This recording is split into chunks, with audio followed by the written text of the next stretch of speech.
What? Oh my god! Oh my god, that was close. Mara! Oh no! What is that? Oh my god, are you okay? Mara, what channel is the stream on? Mine!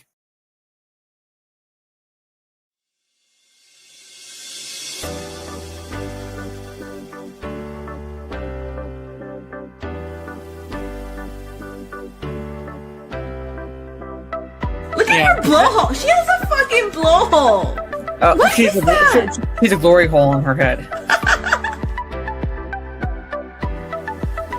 I can't do anything until the actual police get there. So, like, what are you... Even I was like, what are you... so stupid! You're a bigot if you don't find this appealing. Oh man, then I'm a That's fucking right now. bigot. I'm 100% because this is disgusting. Right here. Proud bigot, right here.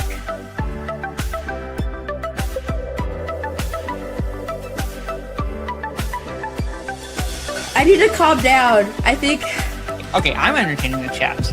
I enjoy King Shark. I found it cute and adorable. Which are words you shouldn't be associating with King Shark. I'm sorry.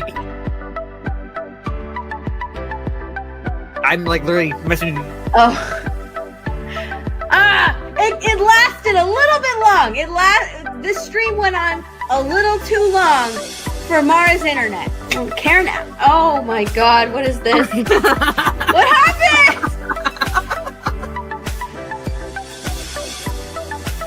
I've taken over somebody's studio. And you know what? I'm a little upset. I'm not upset. I'm not upset at all. Alright, hold on. I'm a little upset, but I'm not upset. I'm I'm not upset. You rampant slag. He listens to metal. Oh, I really insulted him. Yeah, you did that. Fantastic Beast rhymes. Fantastic. Jesus, fuck, I can't talk right now. What do you think they do at the Ministry of Magic? I'm just saying you're saying it's been a perfect system for 1,000 years. It hasn't been a perfect system. That's why I'm telling you they have departments in place for anything that were to happen. There's like this place that's like a drive-through daiquiri place. I drove through it. When she says drove through it, she means the actual drive-through, not the building. They have like 20-ounce drinks and then 32 ounces. I was like, you know what? Give me the 32 ounce. It is huge. That's what 32 ounces is. 32 ounces is like 4 glasses. I didn't realize. Hi, I'm Jason. Oh my god. And this is Momoa. I imagine you did laugh way too hard and too long at this. Mara is my ride or die. I love Mara. I absolutely love that intro. Hey, just double checking. You cleared your calendar for dinner tomorrow night, right? I'm dying to go to that new place. Like, I can't. Oh, sorry. Dinner tomorrow? Me. Yeah! Okay. You rampant slag.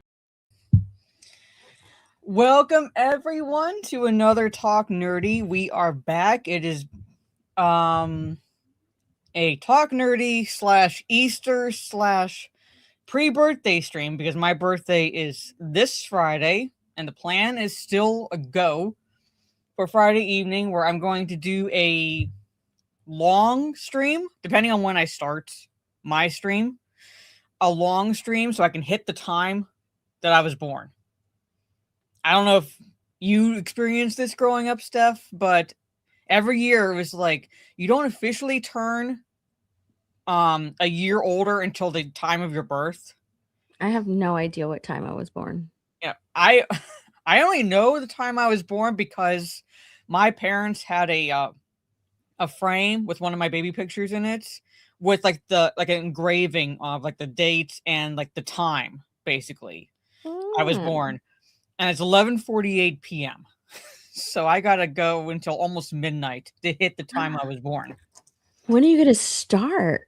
I don't know. That's I don't have an exact start time, but like if I can start early enough, like 7:30, I'll be going to like a little over 4 hours, almost 5 hours. I'm gonna be playing Halo Combat Evolved. So that's my plan for Friday, hitting my the time of my birth. But this is a pre-birthday stream.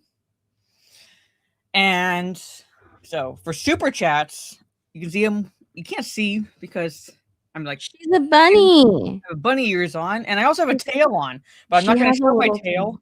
Yeah, I'm not going to show my tail. She's seen it. I've seen her tail. Her little tail. Unless I get some birthday. You gotta pay for that, chat. Yeah. You gotta pay for that. If you want to see her tail, you gotta pay to see it. She's gonna shake it for you. Yeah, I will. Like I said, but like like they know the drill. They know the drill for this stream. Like for shots and whatever. Are you gonna stand up, turn around, and shake it? Go For $50 super chat.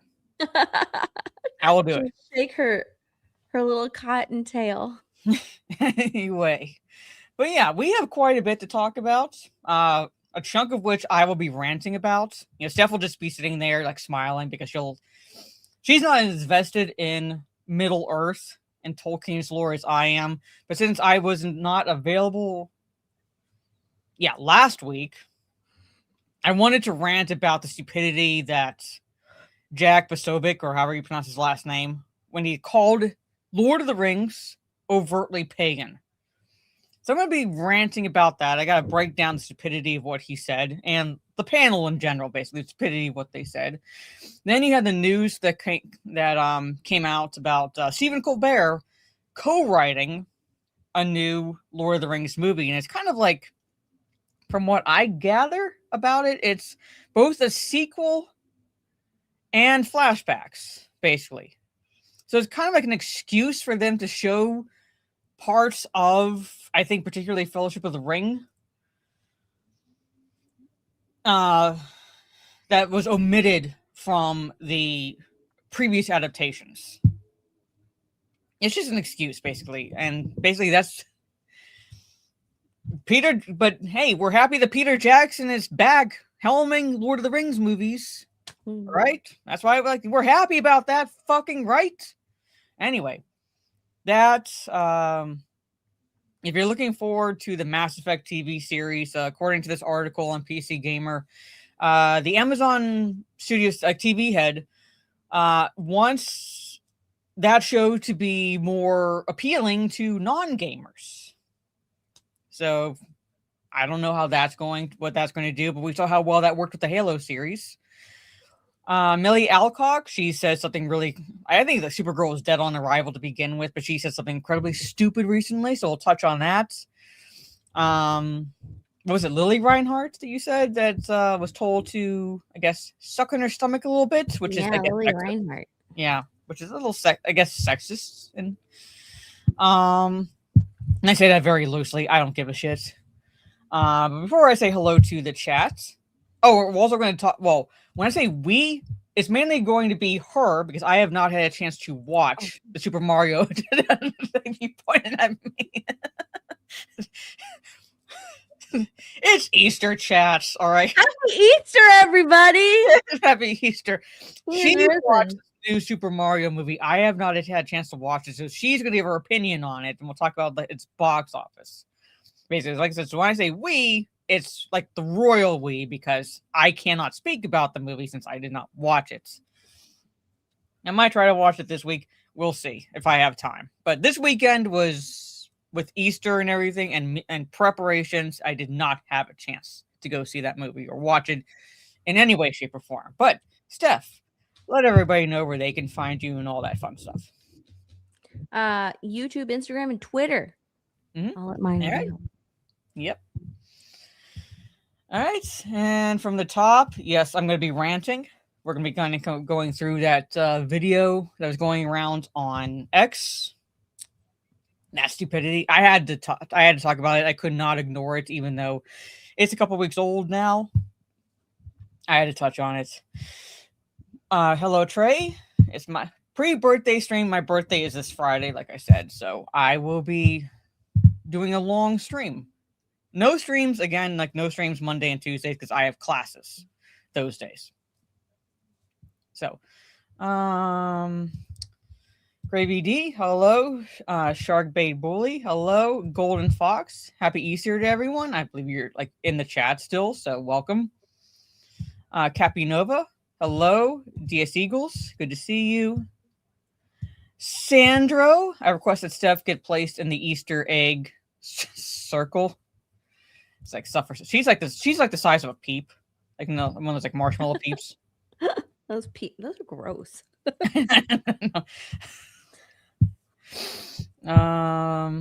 Yes, go prone. AKA YOLO. Use your body as like the bullet catcher for like the other players. Hello, Mike Hill. What is up? If I miss anyone, I do apologize. I'm trying to say hello to everyone. Spirian, hello. Mad Master Porky, hello. Yeah, she's able to pull herself away from Pocopia. How far into that are you? How many hours have you put into that? I'm not really pulling myself away. I actually should not be surprised. Not really. Like the. At least I'm being honest. Yeah, if I'm being honest, I'm on now. Let's see. Mr. Tex, hello. She's playing it right. I told you she was still playing. Yeah. Yeah, you called it. So, hello, Mr. Grimm. See you. Let's see. Again, I'm trying to say hello to everyone. So, I don't know what this question is referring to, but this is the mayhem that is Talk Nerdy. Smallville Man, hello. I cannot speak today. Power Ranger Donnie, hello.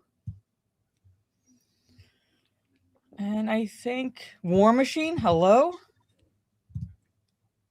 Yeah, she's never going to live down Go Prone. That will live in infamy. Scandrel, hello. Good to see you all. Okay, so we can get right into this. I'm going to do the rant first. I wanted to get that out of the way, basically, because I have my Bloody Mary drink ready. I know I'm going to have to take some big storing it. So that's just, it's not my drink of choice, but I needed something that had at least some vodka in it, something strong, because it's just one of those where it's like, you ever want to reach through the screen and basically choke a bitch? Yeah. Through your monitor? All That's the what time. I felt like watching this video. Every single day. Yeah, there you go. I mean, it's every single day for me, but like really, really with this one, because I was listening to him and I was like, okay, I was telling Stig this, anyone can sound smart. You use a thesaurus, you look up the information, you can sound smart, but to sound intelligent, you have to know what you're fucking talking about. And this asshole has no fucking clue what he's talking about. So I'm going to fucking crash out over this idiot. All right, so I'm going to bring it up. Do it. Yeah, I'm going to bring it up. I don't know what you're talking about, so I'm interested. Oh, trust me. Okay, I don't know, like, you might ring a bell when I bring it up. Let me pause this. Take back. Can't find the screen guard. There he goes. Share my screen. This gem here. Oh, Jack was so big. Yeah, this little fucking gem here. All right. Again, this is where I was like, I'm on social media, so wanting to choke a bitch is kind of like a given at this point because there's always someone stupid on social media. But this like really took the fucking cake. Oh yeah, Pozo the Bozo. This really took the cake with me. All right. He's making the argument that Lord of the Rings is overtly pagan. All right. He says it's not overtly Christian, but it's overtly pagan. I will give him this little shred of defense. All right. Yes, it's not overtly Christian because Tolkien hated allegory. So there's no 1-to-1 fucking ratio in this story. All right. There's no like obvious whatever like symbol of a church or whatever. Nothing like that. But it is fundamentally Christian. All right. It is fundamentally Christian. Oh yeah, he also said Tulsa King was woke too. He's a fucking moron. Anyway, let's just start playing this. Narnia and Lord of the Rings were, kind of written almost not concurrently in a sense. And Tolkien always said that he didn't like Narnia because he thought that it was too overtly Christian. And he didn't like the fact like it was overtly so because he hated allegory. Not that it was like the overtly part is what he didn't like. The fact that it was Christian, he had no fucking problem with it. He hated allegory. All right. He hated the allegorical aspect of the storytelling, but it's more or less that, and not so much the story itself. All right, so fuck you, Jack. I've heard people try to make the argument that Lord of the Rings is overtly Christian because Tolkien fucking said it. You goddamn prick. He says it. It is fundamentally Christian from his own words. He actually went back. It didn't start out so. It kind of worked out that way as he was writing the story. But it's not us making the fucking argument. It's us telling you this is what Tolkien said. Literally. I'm gonna minimize this. Look, the community knows right down here. Tolkien in a letter. All right. Lord of the Rings is, of course, a fundamentally religious and Catholic work. Unconsciously so at first, but consciously in the revision. So us telling you that, yes, it's Christian, is us repeating what Tolkien said. All right? So it's not like we're reading that into it. He fucking wrote it into the story. Yeah, community knows for the win here. And I hate to burst the bubble, guys, but you're just wrong. There's nothing overtly... Ooh. Steph, I just want to let you know that I'm going to commit a felony, and you might need to bail me out. No. No? No. You gonna come with me to commit the felony? Yeah. Okay. She's my getaway driver. All right. So he's saying it's overtly pagan. Oh, and by the way, Dan, I was gifted the wig for my Cammy cosplay. So whenever I save up the money to actually travel to where you live, I'm going to, basically physically assault you on stream for super chats. Anyway, welcome, Dan. Let's go back to this. Christian about Lord of the Rings. There's no church in it.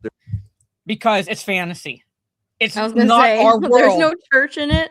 Yeah, he says there's no church in it. It's fucking fantasy. It's not our world. It's not our big one. Not our world. It's Aya. I mean, it's like Earth, but it's not like what Earth as we know it. Basically, it's fantasy. Okay, the planet, it's Arda. Okay, that's what it's called. Fantasy. All right. There's no faith in it. There's no faith in it. Just because there's no overt worshiping of a deity within the story of Lord of the Rings. However, there are themes of faith in the story because, well, Frodo would have fucking failed if there wasn't faith in this story. If there wasn't the faith of his stalwart friend Samwise, there wasn't faith that he had to bear this ring to Mordor. The faith of Aragorn, that he's the race of men and elves and dwarves and so forth that's going to defeat the evil that is Sauron. There is faith in this. It's just not the worshiping kind. I'm not even through it at 28 fucking seconds and I'm ready to crash out over this asshole. There's no Christ figure. Gandalf, Frodo, Aragorn. Oh my god, there's no Christ. Listen, I haven't heard this complete rant from him, so I'm just gonna you can rant. Yeah. I'm just gonna laugh because there's no Christ figure. Yeah. Gandalf died, it comes back. There's no Christ figure. Gandalf literally is risen from the dead. He dies in Fellowship of the Ring and returns in Two Towers. The last movie is called Return of the King. Oh my god. There's none of these things. And honestly, Lord of the Rings, if it's anything, Lord of the Rings is overtly pagan. Lord of the Rings it's interesting actually, because people will A weird thing about, did you know this about Lord of the Rings, that Lord of the Rings does not take place on like a different planet or anything? Yeah, it it's takes Earth. place on Earth. Yeah, no shit. Yeah. Yeah, the claim, Middle the Earth. conceit of Lord of the Rings. Sure. Yeah, basically, it's like literally Middle it's Earth, written- but sure. Yes, it's written as a fantasy, basically as a mythology, because like there was all these other types of mythologies that Tolkien drew inspiration from, right? But there was like really none for the United Kingdom, for England. Basically, you had the Arthurian legends, but those weren't exactly a mythology. So he created this, right? Again, fantasy. It's not based on reality. It's more like he's he wrote the story around the languages he created, right? So, well, technically, yeah. If you think about that, in terms of how the Balrog looked, but if okay, to kind of nerd out about Lord of the Rings, the Balrog and Gandalf are of the same species of sorts, basically. They are both Maiar, of the Maiar, basically spirits. They are both spirits. The Balrog is created from corruption. All right. So that's why it looks the way it does, basically. And it's not just one Balrog. That's one of 7, right? That's just one that was woken up by the dwarves. I think there were a total of 7. And one of them was really fucking powerful. But they're both spirits. All right. And if you think, and also, you know what? Just fucking came to me. He says it's not overtly Christian. Steph, do you know what Udun means? When Gandalf says flame of Udun, Udun, do you know what that word translates to? Like udon noodles. Okay, we'll think about it that way. But what it translates to, what that word translates to, can anyone guess what it translates to? Devil? You're not going to be shocked. You're not going to be shocked because it kind of ties into the fucking God? stupidity of this man. Not God. It Christ? translates to hell. Hell. Oh, I said devil. Okay. Well, yeah, it's basically he's calling him, when he says flame of Udun, he's calling him hellfire. It's like flame of hell. But not overtly Christian, isn't it? Not overtly, yeah. But it's overtly pagan, right? The word literally means hell, but it's overtly pagan. Yeah, basically he's calling him spawn of Satan. Like you are hellfire. You're the spawn of the devil. That's what he's calling him. That's pretty much what he's calling him. And that, in so many words, overtly pagan, right? Okay. Things is that it is literally just Earth 10,000 years ago. And there's a different map and all of that because the continents have shifted. But it's supposed to be a mythology for Earth, the same way that Greek mythology and so forth. So, in Lord of the Rings, they don't really talk about it, but there is a god, LOTR, who is one god. One god. I'm looking just purpose of that. One god. It's just God. It is just our god. Sauron is the devil. No, Sauron is technically. He's not the devil. Melkor would have been Satan, basically. If you read the Silmarillion, there's a part in the I believe in the Silmarillion, where when Melkor, who becomes Morgoth, basically, he's the number 1 evil, who when he's killed, Sauron takes over, basically. It reads like the war in heaven when Lucifer goes against God. It reads, it's not verbatim, word for word, beat for beat, as the biblical war in heaven, but it reads like that. The pride of Melkor, the pride of Lucifer, and so forth. But overtly pagan, all right? But there's one fucking god. One. Basically. And it's they have different names for it and all of that. The orcs are demons. Yes. I mean, I don't know. I think Lord of the Rings, when I haven't watched it in so long, but it felt. Tell me you haven't read the books without telling me you haven't read the books. All right? It's one thing to watch the movies, but it's another thing to actually read the books and understand the lore. All right? Because the movies are adaptations. That's it. They're adaptations. They're not the actual story because they're going to leave stuff out and so forth. They're going to change some things so that way it's not plagiarism. Overtly Christian to me, actually. The themes, because it's fundamentally so. It's not an allegory. All right. But I mean, I'm sure. Listen, I haven't watched it for a long time. Maybe I'll reserve judgment. Yeah, I think there's something to be said that your themes can be overtly Christian, while the actual content doesn't feel like it's not a allegory the way that Narnia is, but the themes are overtly light Christian. versus dark. Not exactly overtly. He's like Narnia's pagan as well. Pretty it's pretty much like the look on his face, like pretty much like he pretty much lied, like kind of like not outright lied, but he's like falsehood about Tolkien's perspective when it came to the Narnia books. It was more or less because it was the overt nature of the Christianity in the story, because it was an allegory, and that's what Tolkien despised. He hated allegory. Like if you were to say anything like the Lord of the Rings is an allegory for something, he would have verbally bitch slapped you. All right, because do not read it as an allegory. Yeah, it's good versus evil. Yes. Yeah, Jack, you have good versus evil. I'm not saying that. I'm not saying it's not a cool story, but it is also overtly pagan. Like the content is obviously pagan. Okay, did you read the books, Jackie boy? No. I'm saying it's like tell me you haven't read the books without telling me you haven't read the books. That's so dumb. He's like, it's not exactly like the Bible, so you know what? Yeah. It's not a 1-to-1 ratio. So where's the Christ figure? Even though Gandalf is raised from the dead. Where's it's like where's the church? And if it was pagan, then what's the fucking problem? It's fantasy. If you don't like it, don't read it. If you don't like it, if you don't want to watch it, don't watch it. It's fantasy. Because you have Mario, demons, it's the devil. and you it's have the devil. a pantheon of powerful creatures.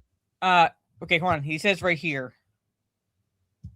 And you have a pantheon of powerful pantheon. All right, pantheon. Okay, typically is used in the context of meaning all the gods of a religion or a people, basically. So Greek mythology, yes, Zeus is the king of the gods, but you have other the other gods that are also worshipped along with Zeus: Apollo, Athena, Aphrodite, Ares, and so forth, basically. All right, that's what he's thinking when he's talking about this. All right, except for the fact that he has no fundamental understanding that it's not a pantheon, the religion in this story, in this world, is not a pantheon. It's a hierarchy. Iluvatar, Eru Iluvatar, is God. Right? He is God. Right? Short of there's no Trinity. All right? He is God. The Valar underneath him are the archangels. Last time I checked, we don't worship the archangels. We revere them, but we don't worship them. And then you have the Maiar, which are the spirits. They're like the angels. Right? She's playing Pocopia. Don't worry about that. She's letting me rant.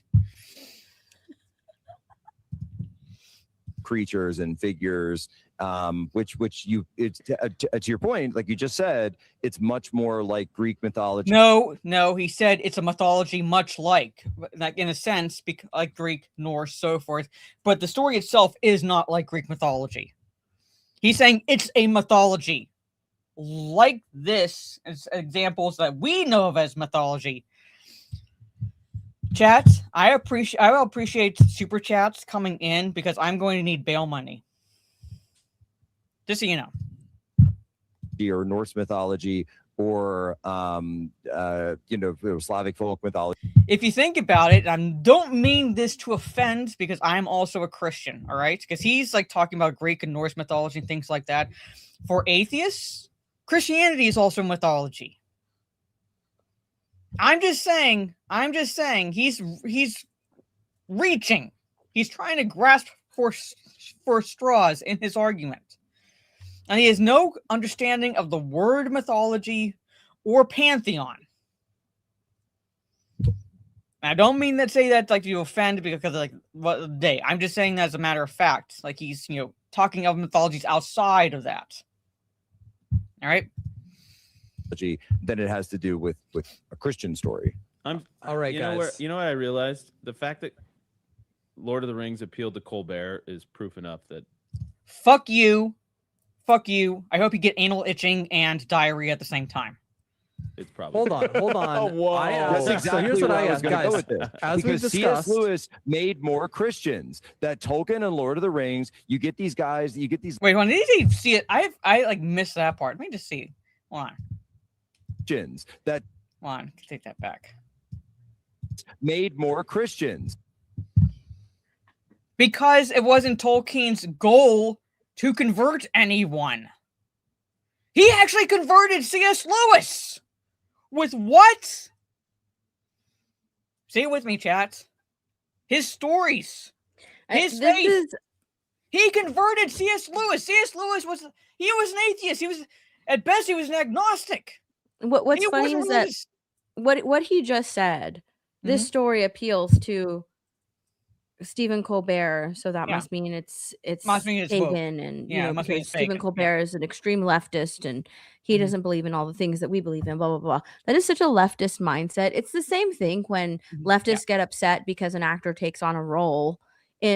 As like I don't know, an actor took on a role in the new Harry Potter franchise, but that leftist doesn't like J.K. Rowling, so they're like, oh, so you took the role because you're anti-trans or whatever, right? It's the same type of thing. Oh, this celebrity that we do not like because he's a raging leftist and he has all of the wrong or all the opposite political views that I do, and he's always going up against Trump and our president and blah blah blah. Well, he likes this one thing, so now we need to take a stance against it as well and bring it down because this guy likes it. It's the same type of like leftist mindset. It's kind of ridiculous. Like, okay, so can we just like not like things anymore because someone out there who has a different opinion than I do is not going to likes this property, so that means I can't like it, right? And I have to go against it. So I think that like even though I don't think that Stephen Colbert should be writing anything Lord of the Rings. Oh no, definitely not. There's at least a dozen scholars that are more knowledgeable about Tolkien's like Middle Earth lore than Colbert is, but yeah, even though like he does like Lord of the Rings. He is a huge Lord of the Rings fan. There's no denying that. It's like, it's from a writing perspective, I don't think that like, oh, maybe you shouldn't really be writing this. No. But at the very least, you're intrigued. Okay, look, you're gonna write something Lord of the Rings. We will judge it when it comes out by those standards, right? Whereas with them, they're automatically going to hate it because it's written by Stephen Colbert. Yeah, I'm just gonna come out and they say already this. I don't think it needs to be written. This is hold on, I'm sorry. This is like their basic introduction to. We heard that Stephen Colbert is going to write something Lord of the Rings. We don't like Stephen Colbert, so we have to already start the narrative of we don't like Lord of the Rings. Therefore, Lord of the Rings is overtly pagan, and we have to start talking shit about Lord of the Rings. It's the same kind of thing as when writers show up on shows and like the Rings of Powers writers, right? Mm-hmm. We think that we can write a lot better than Tolkien. Tolkien had all of the wrong opinions. Tolkien had very anti-feminist writing, blah, blah, blah. We think we're talking shit about Tolkien's work so that when they go out there and put out Rings of Power, we think that like, oh yeah, you're absolutely right. It's so much better than Tolkien. When in reality, it's shit.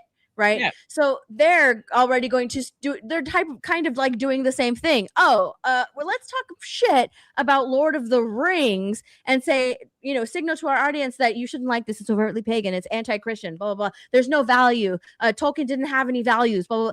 Talking shit so that when Stephen Colbert's show comes out, they can automatically hate on it. Yeah. Whereas, I feel like with us and people in this space, we're going to judge it based on the quality, just like with Lord of the Rings. We can talk shit about all the creators and everything. However, when it comes out, we're going to judge it based on the quality. Are you going to put the work where your mouth is, right? Your mouth running off. You're running off at the mouth, saying better than Tolkien. Let's judge your work against Tolkien's work and see how it rates. Right. Whereas they're just like, no, we're gonna talk shit about Tolkien. That way, when the new Stephen Colbert Lord of the Rings comes out, we automatically hate it.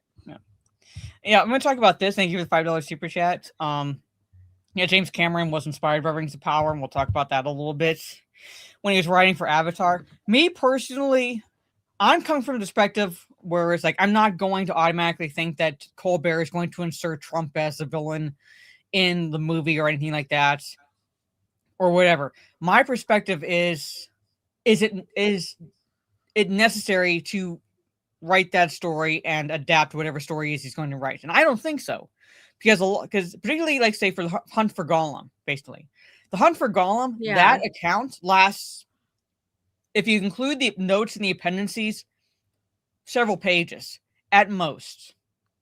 Isn't like 5 pages or something? Yeah, like 5 to 7 pages. I'm saying if you include the notes and things like that, that's it. And they're adapting that account to a full-length film, and I know it's going to be at least a little over a couple hours, because this is New Line Cinema. This is Lord of the Rings. That's not going to be like an hour and a half long movie. Yeah, so honestly, if I'm being completely honest, I thought that them adapting The Hobbit into 3 movies was ridiculous. Don't get me started on that. Don't get me when that came out, I was like, they're making this 3 movies like Lord of the Rings, the Hobbit book. The Hobbit? Like, I was judging way back then 3 different movies with The Hobbit. How are they going to stretch that out? So yeah, taking like 5 pages and making an entire movie about it. Yeah, obviously it's kind of a dumb thing. Yeah. Like the small story of the Hunt for Gollum, they're going to turn that into a huge movie and recast Aragorn. Yeah, which is basically, like I said, Gandalf saying, yeah, by the way, we were trying to find this little fucker. He got caught by the enemy before we could catch him. We found out the hard way after we finally caught him that he basically blabs to Sauron that the name of Baggins, and that like Baggins had the ring, and that's why the ring wraiths are coming after, going after Frodo. That's why you saw them coming into the Shire. I know that was the gist basically of the account, but that was it. It was just an account. It's not like it was anywhere close to the length of, like, say, the first book in the Lord of the Rings books, Fellowship of the Ring. Nothing like that. It was just Gandalf saying, yeah, sorry, we kind of fucked up a little bit because we didn't catch him in time. That's it. Pretty much that's it. And I got tagged in something that I guess like someone like put a post that like the official casting so far for the Hunt for Gollum. The guy is only rumored to be cast as Aragorn. I would not be surprised if he was cast as Aragorn. And it's only rumored that Anya Taylor-Joy is going to be in this movie. For all, like, there's no official casting announcement. The only thing that's been officially announced was Gandalf, Frodo, and I want to say this is Kate Winslet, which we have no idea what role she's playing. That's it. Anyway. That Tolkien and Lord of the Rings, you get these guys, you get these libtards like Colbert who like love it. And so fucking what? I think Colbert is an idiot, but Tolkien did not write it just for the conservative right. Mm-hmm. He wrote it because he wanted to write a mythology, a fantasy for where he lived. Because he loved his country so much that he wanted to write a mythology, an inspirational story, all right, accounts, which included The Hobbit and, and so forth, for where he lived. Tolkien did not give a shit if you were right or left, because that really wasn't a big thing back then. Well, at least it wasn't as big as it is as people make it out to be today. All right, because that was a time when it's like, oh yeah, you're a Democrat, well I'm Republican, but we agree on certain things, so we can work together. It wasn't like, oh, you are on this side, well I can't hang out with you, or anything like that. So Tolkien didn't care. He really didn't care. He just wanted to write a story. He loved languages. He actually, like I said, wrote the story after he created the languages. So basically he wrote the story around the languages. So yeah. And if this thing is like, oh, it's overtly Christian, I'm like, well, then why does a guy like Colbert love it so much?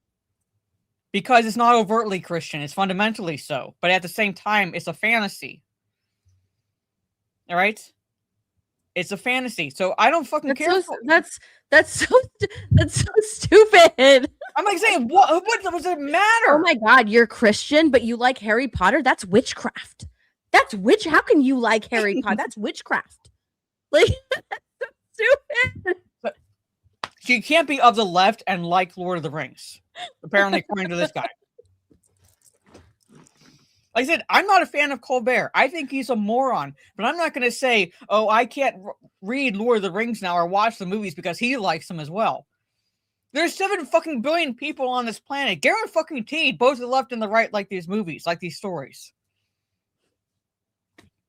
And again, Tolkien wasn't writing them specifically for the conservative right or anything like that. He just wanted to write a mythology for England.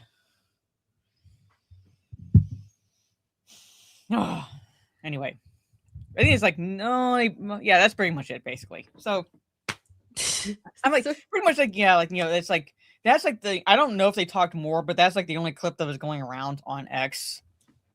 And I'm like, first off, he gets it wrong. All right.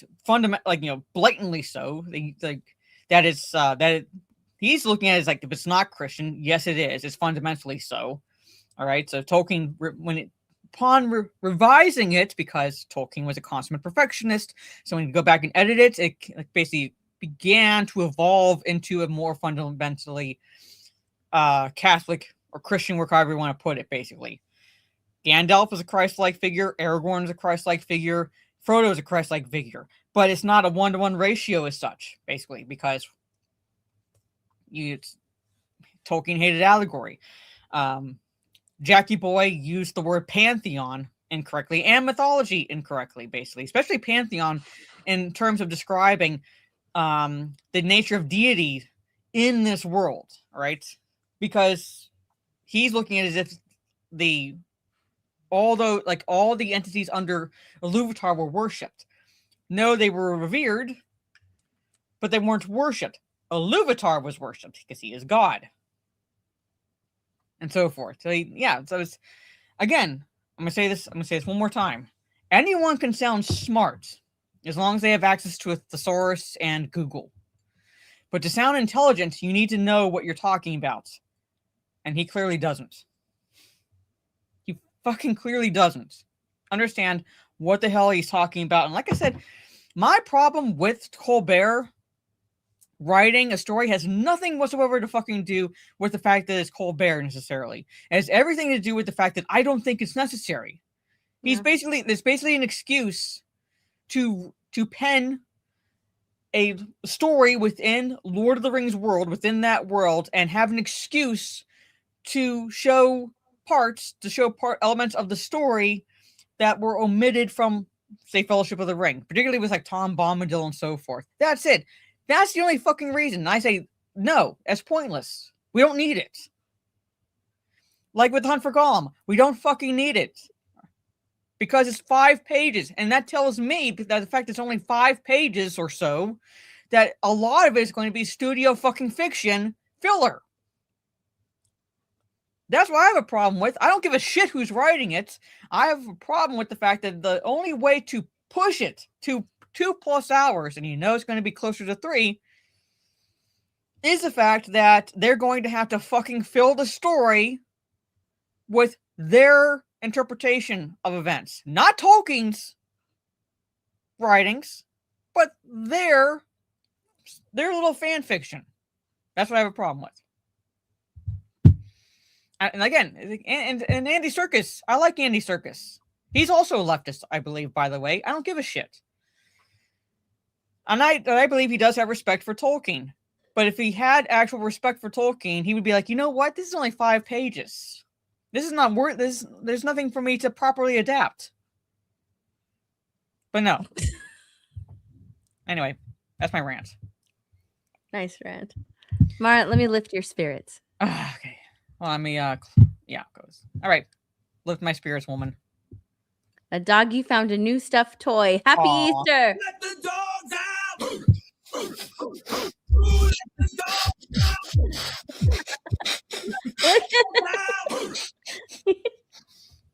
He's like, this is my new toy. Oh my gosh. I think that is this at PetSmart? It is. It's at Yeah, it's PetSmart. PetSmart. That's PetSmart logo. Yeah, it's at PetSmart. Like you can take your dog, your kids. You can take your dogs. You can take your pets to PetSmart, and they have like someone dressed up as an Easter. But they do it every year. They Yeah. do. They even do Santa. I've taken my dogs to get pictures with Santa at PetSmart before. They even do it with Santa. But I've never seen this happen before. I've never seen this happen before. He's like, oh my I was gonna say, like, you know, if the rabbit squeaked, he's like, "You're my toy now." Listen, I don't blame the dog. Okay, the dog thought it was a huge toy. He's not biting a human. He thinks it's a toy. That's so cute. Yeah, I'm saying, and plus the golden retrievers, I love them, but they are not the brightest breed. Like at this point, take off the mask and give it to him. Like, Yeah, I'm saying, that's his toy now. It pretty much is. It's like the line. It's kind of like the line from Why am I blanking on the movie? It's based on the true account of the Somali pirates taking over that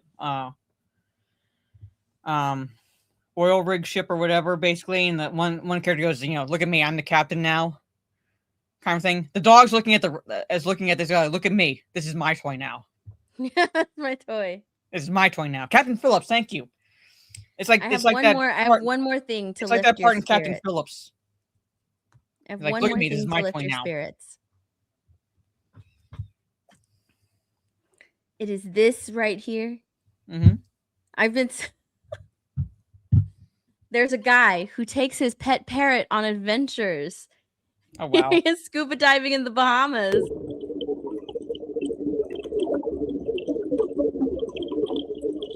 It's a little custom tank that's got air in it and everything. It's got oxygen in it. Look at it.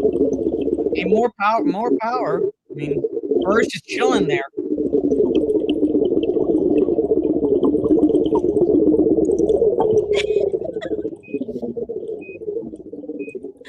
Oh my gosh. It's like dedication to your pet. Like, I want you to be a part of every aspect of my life. It's one thing when people bring their dogs on vacation, but this is dedication when you bring your parrots. I know.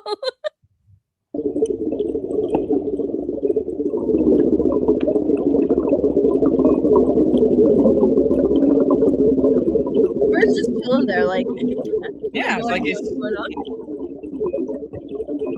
like if this bird had friends, you know, and he would try to explain what is going on to his friends wouldn't believe him. He'd be like, "Yeah, I went underwater." "No, you didn't." No, you didn't. No, I got into the tiny submarine and I went underwater. "No, you didn't." His friends would not believe him.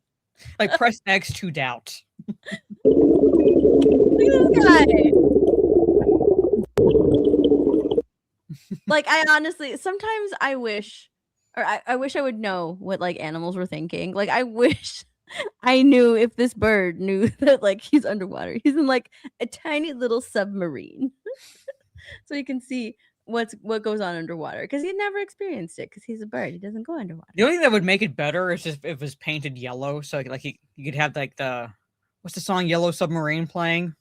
Yeah, it's so cute. That's the only thing that would make it like, you know, more epic, is if it was painted yellow, so you could like say he was in the Yellow Submarine. That song. Trace, like, this is why I love white. Oh my god. Yeah. And Anthony Way says sharks love parrots in the deep blue sea. That reminds me of Deep Blue Sea, where, what is his name? LL Cool J was like, "You ate my bird." If a shark came over here,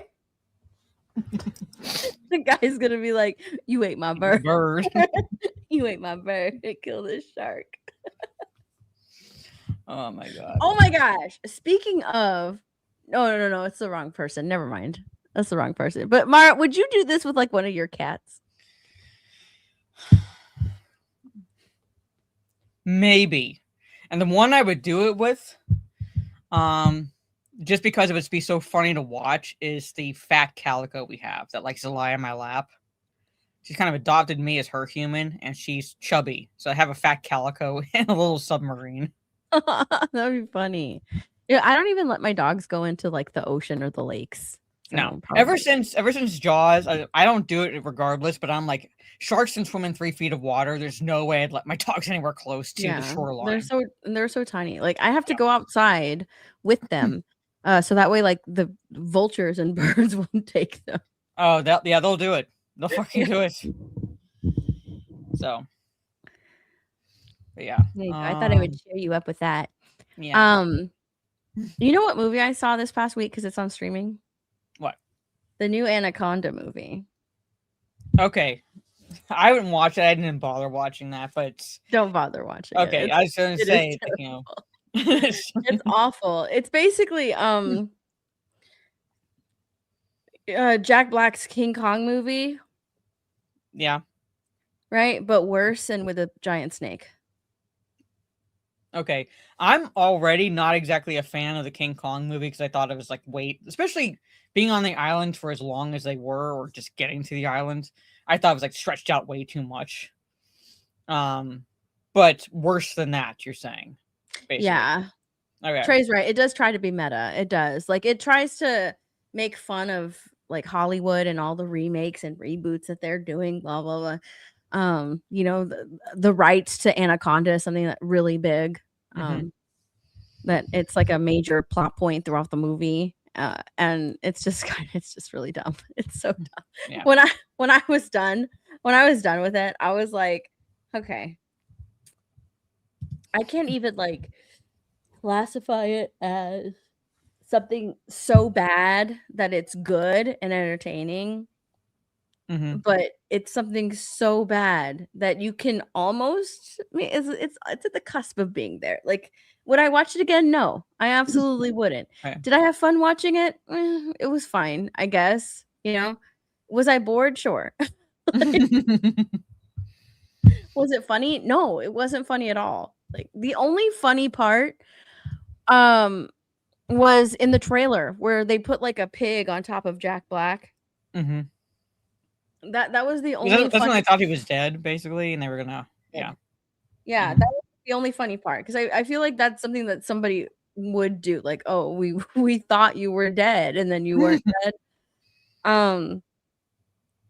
And they put like something in his mouth. I can't remember what they put in his mouth, but yeah, that was like the only funny part. The only part that caught me by surprise was when Jack Black died in the movie.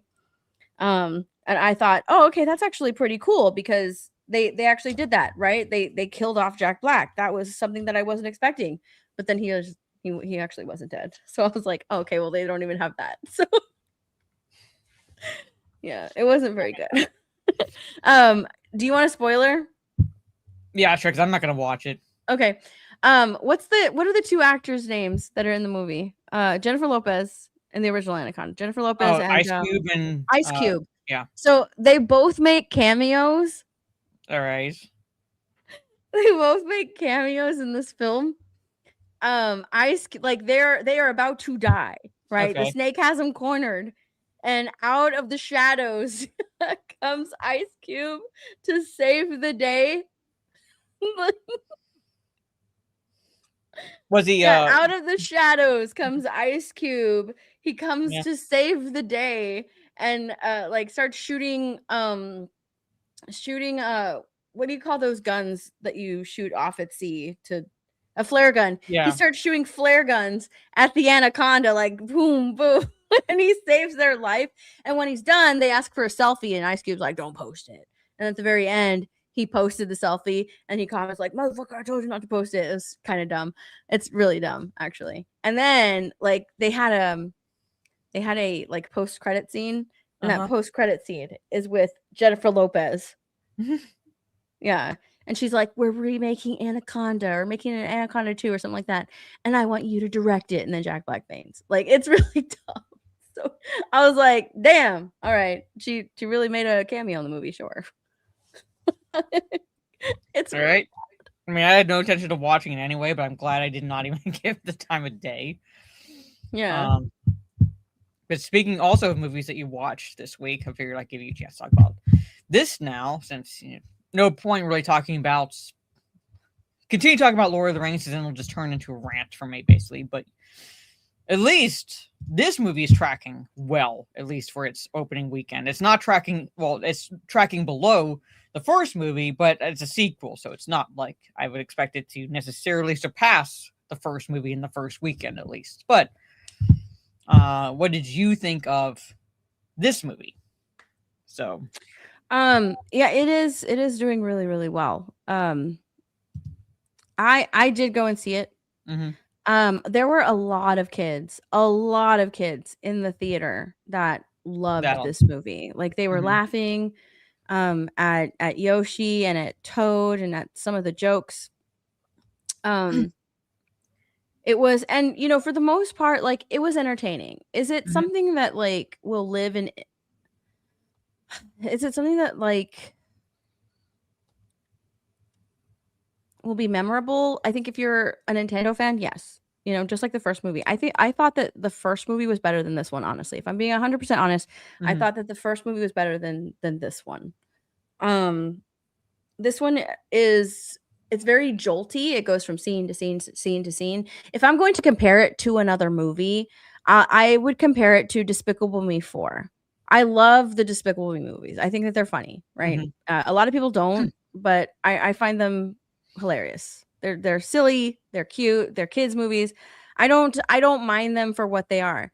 And when I saw this one, when I was watching Mario Galaxy, I was like, okay, this is kind of like Despicable Me 4, which is a good thing and a bad thing. Like a good thing because it was still entertaining and kids still liked it, but a bad thing because it was kind of the same as this, as that one. It was just like going from one scene to the next, to the next, to the next.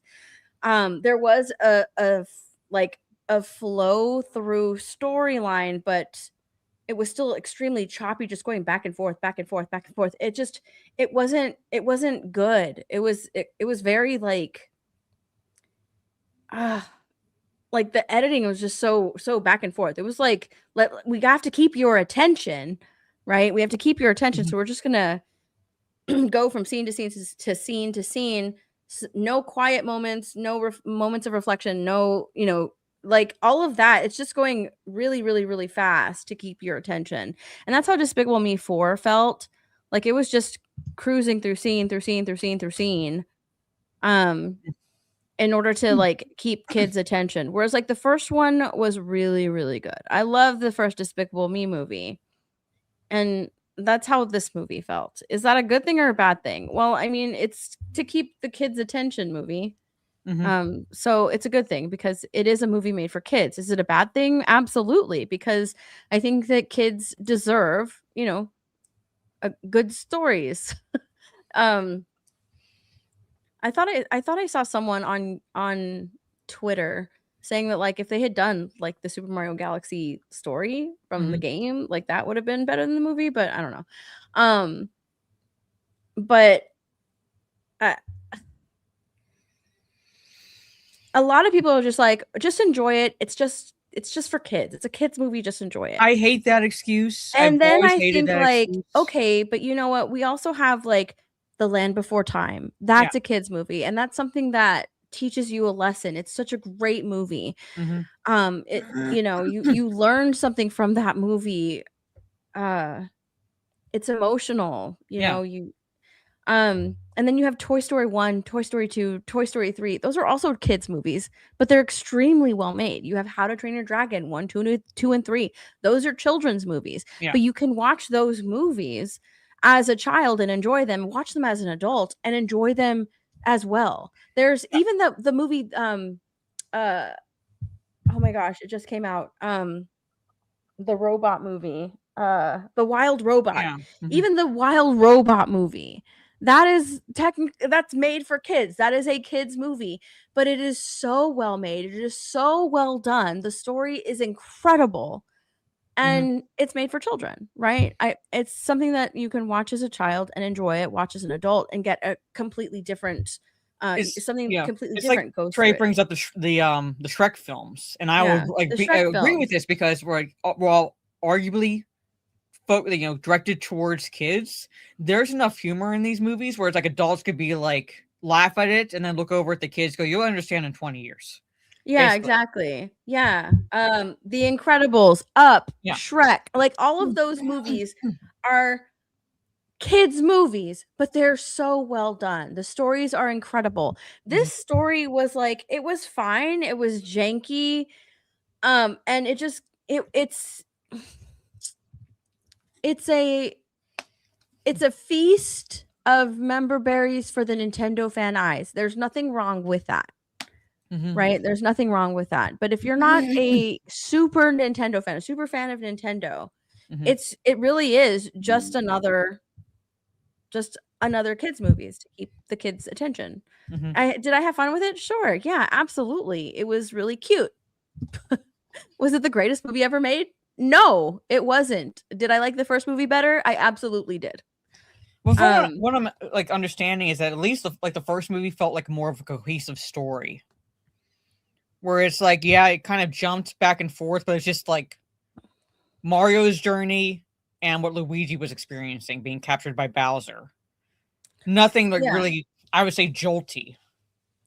No, it wasn't jolty. Like I honestly, like with this movie, I expected to see, and you saw it in a montage. You saw it in a montage of, Mario and Luigi, they're continuing to live in Mushroom Kingdom, and now Rosalina gets captured, so it's Mario and Luigi going to save her. That is the story that I thought I was going to see. Because they've been living there for a while now, and they know how everything, how everything works. So that's what I thought I was going to go and see. It was an unexpected movie, I guess. It was an unexpected movie, because what it was Rosalina gets captured and Peach goes to save her. Like Peach goes on her own to go and save with Toad, not on her own. She goes she leaves with Toad to go and save her, and she's just like, take care of the castle, Mario and Luigi. Take care of the castle. I'll be right back. I'm gonna go save the princess. That's not what I thought I was going in to see. I thought like Mario and Luigi had been there for a while. It's their hero moment. They're going to go and save the princess. And that's not what it was. It was like Mario sort of like pining after Peach.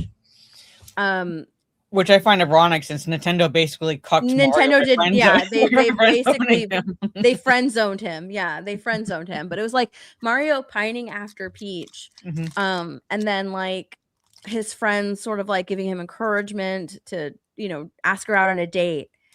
And then they ruined the Mushroom Kingdom. They literally like they ruined the Mushroom Kingdom. They the castle is in crumbles and shambles.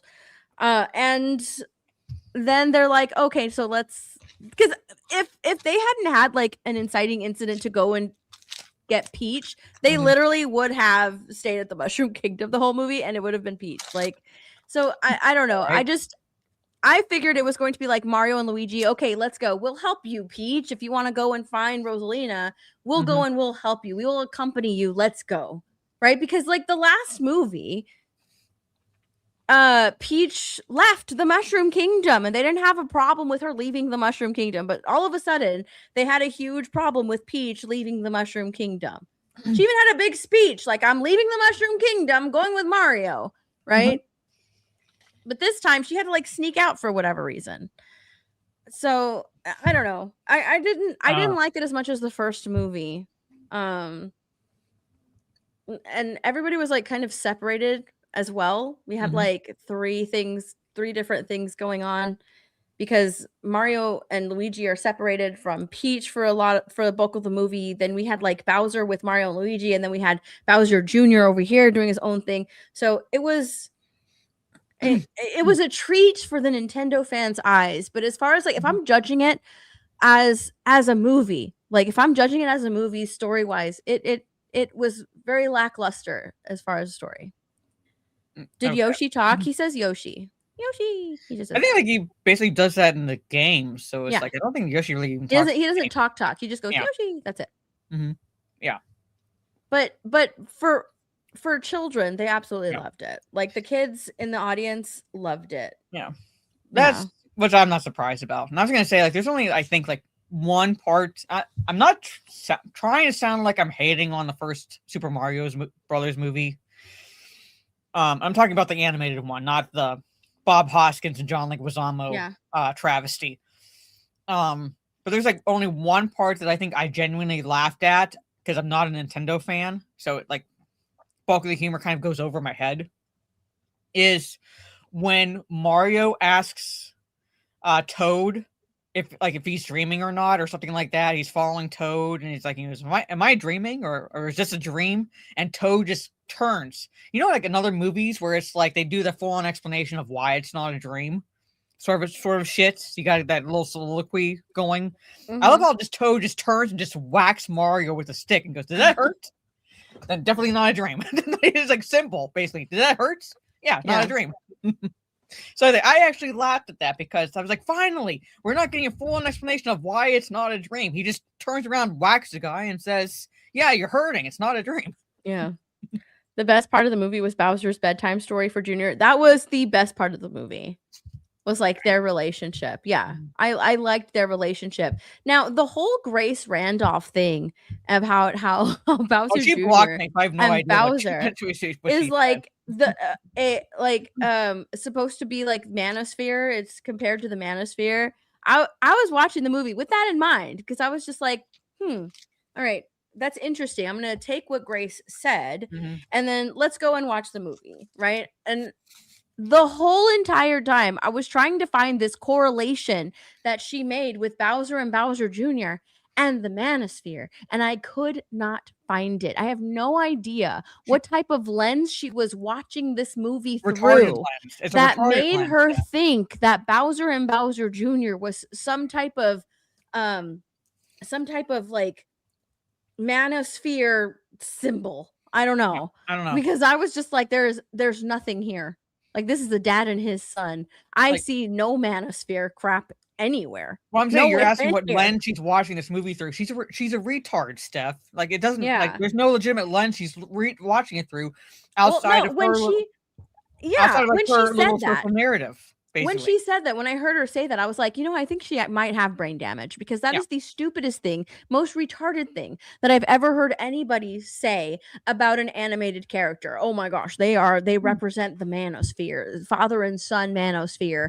Grace Randolph, like that was that. I was like, she might be actually retarded or have brain damage because that was really, really dumb. Now let me go and watch the movie with that in the back of my mind, and maybe I'll see what she's seeing. Maybe some little part in this movie spoke to her and said, "Oh my gosh, this is totally the Manosphere."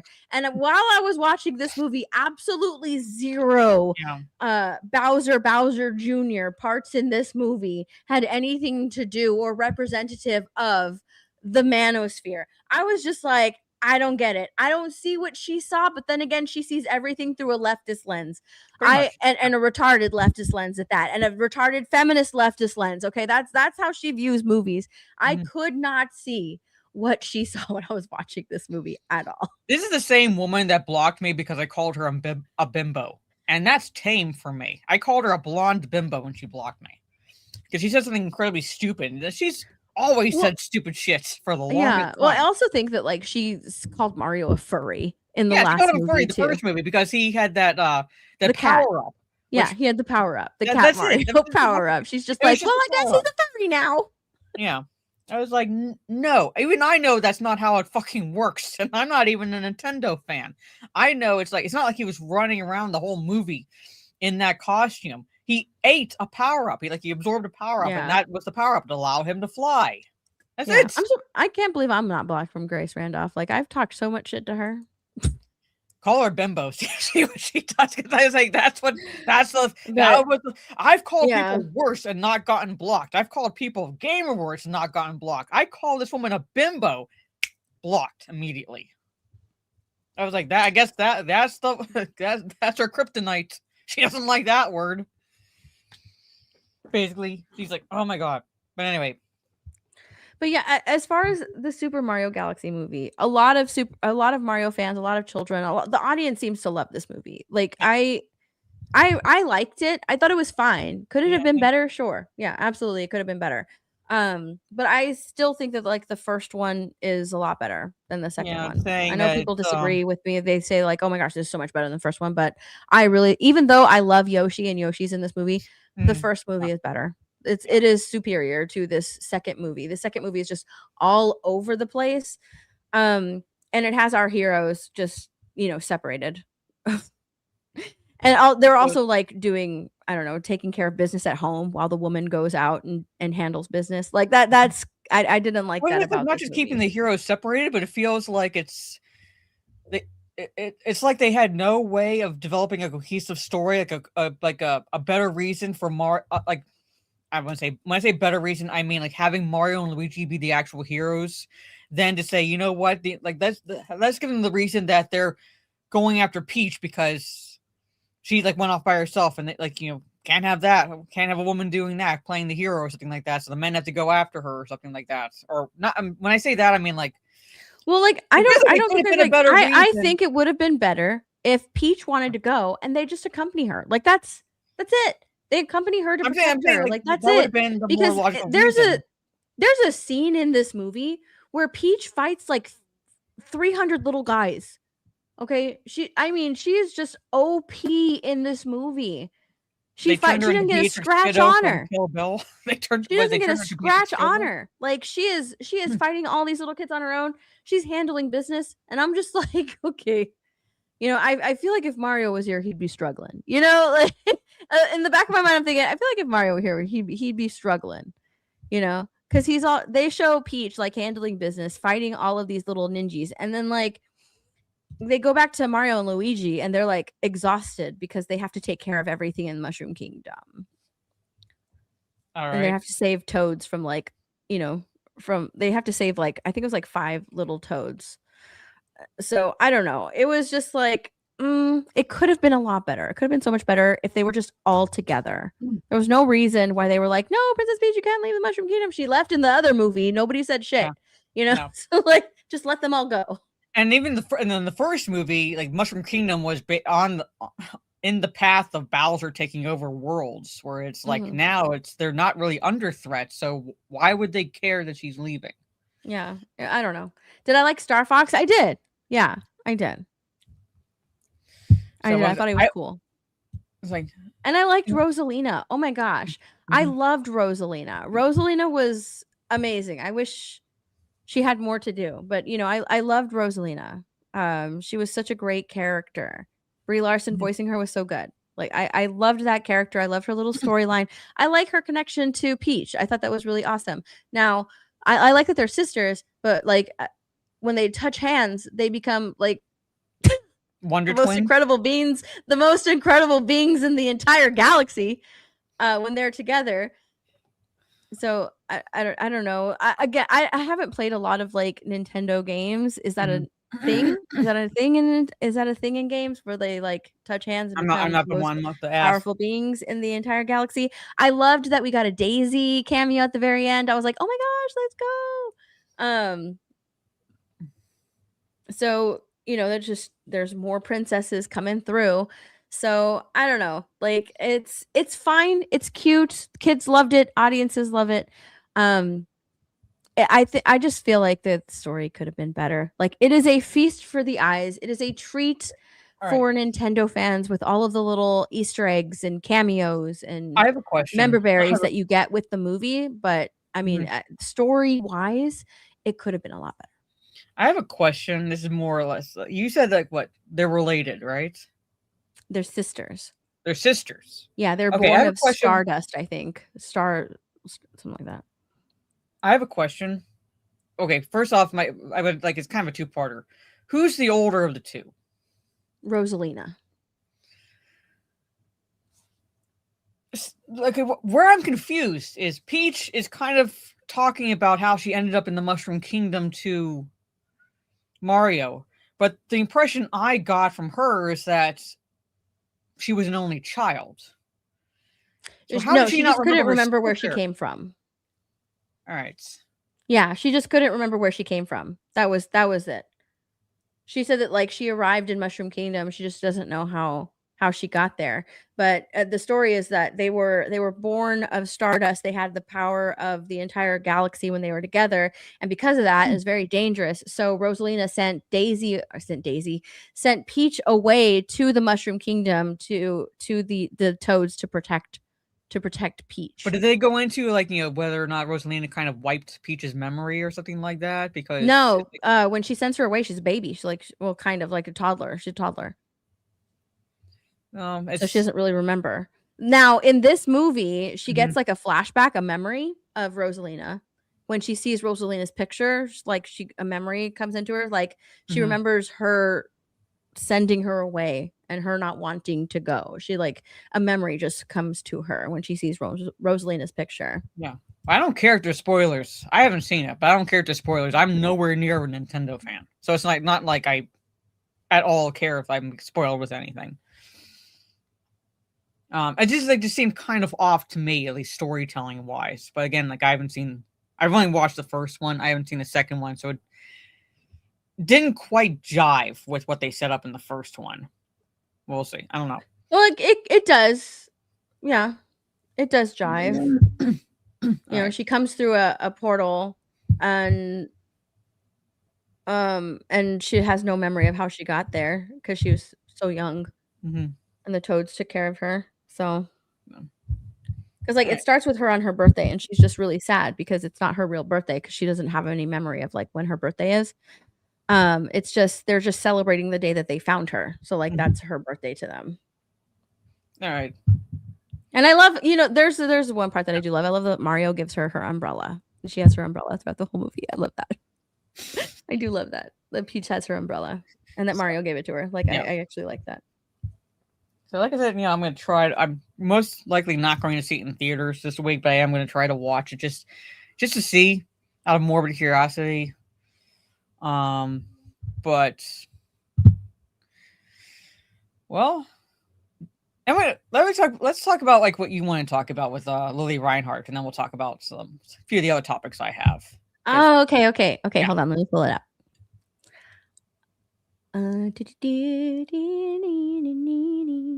I love that like she's just getting annihilated, right? Yeah.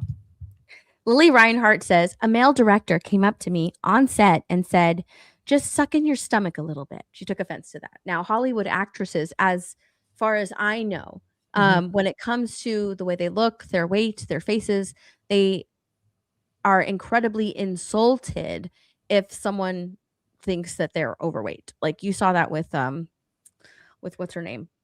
It ends with us girl. What is her name? Oh wait, my gosh, what is her name? It Ends With Us. Yeah. You're talking about she's in a lawsuit, and she was just like, Blake Lively. Blake Lively. You saw that with Blake Lively. Like, how dare he ask my trainer how much I weigh, even if he's just trying to protect me because he has a bad back and he wants to make sure that he trains in order to lift me up. How dare he ask how much I weigh? You know. So when it comes to their looks, they're highly, highly sensitive. So, oh no, a director told her just to suck in your stomach just a little bit. And like. Seriously, the people, everybody in comments are just like, he had 6 months to transform his body from the Mechanist to Batman Begins, so she can suck in her stomach a little. Yeah. Like, seriously, bring back Weinstein. Male actors are asked to put in insane amount of hours and effort into body, even a 50-year-old Hugh Jackman, but female ones are so lazy they can't even suck in. I remember they had to CGI arms of Natalie Portman in Thor 4 or whatever because she couldn't bother bulking up. Yes. Yeah. Do you remember that? When they had to CGI Natalie Portman's arms? Yeah. And she had to wear like those arm sleeves or whatever because she didn't train for Thor 4. They didn't ask her to bulk up and build muscles. No. You know what? But she did get incredibly skinny for Black Swan because she was a ballerina. So she went smaller, but she won't go bulkier for Thor 4. Yeah. And yeah, all of these guys, look at that. That is insane work, putting their bodies through that. I love this. I freaking love this. This is Barbie. Throughout the years, she has been the center of much controversy because feminists claim she represents an unrealistic, unhealthy, and unfair standard of beauty, leading to a crisis for young girls and their self-esteem. This is He-Man. Yeah, I know. I'm like, that's a doll. So it's like if you're comparing your body to that of a doll's, there's something wrong with you and not the doll. This is what I put. Just say you're not a serious actress and also difficult to work with. This type of attitude is wild, coming from someone known more for her relationship status than her acting prowess. And like Matthew McConaughey got into incredible shape. I'm talking like barely any body fat on him for Magic Mike. For Magic Mike, for a movie about male strippers. Every single one of those dudes in that film got into incredible shape in order to shake their asses for women on camera. I like the movie 300. Those abs weren't just spray painted on those men. They had to go through an intense workout to make us believe that they were fighting Spartans.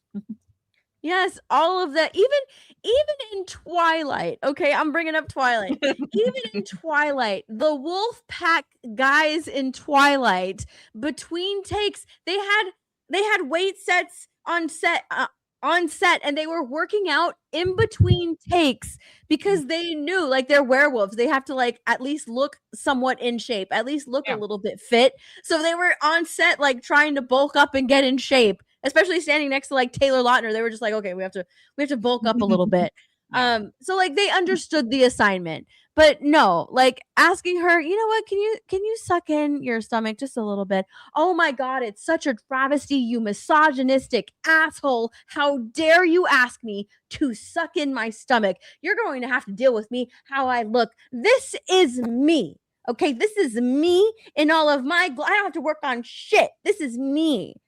How dare you ask me to suck in my stomach? Like it's a seriously like in such an entitled mindset. Like, you know what I look like when you hired me. I don't have to do anything to my body. I shouldn't have to suck it in. You know yes, what, you like, do. You do you suck know it what happens? in. Right? The doctor asks you to suck in your stomach. Suck it in. You know what happens when you suck in your stomach? You stand upright. You have better posture. So suck it in a little bit. I need to see. Wait, hold on. Where are the quotes? Let's look at the quote tweet. Do you have any idea what these guys had to put themselves through to look like this? But no, being asked to suck your gut in for a few seconds was clearly far worse. Dude, Hugh Jackman was like in his 50s training to look like this for Wolverine. All right. But she's just like, oh my God, it's like completely traumatic because he asked me to suck in my gut. I thought about it for years afterwards. Like, get out of here. Yeah, Ben Affleck got jacked for Batman. Exactly. Like he got completely jacked.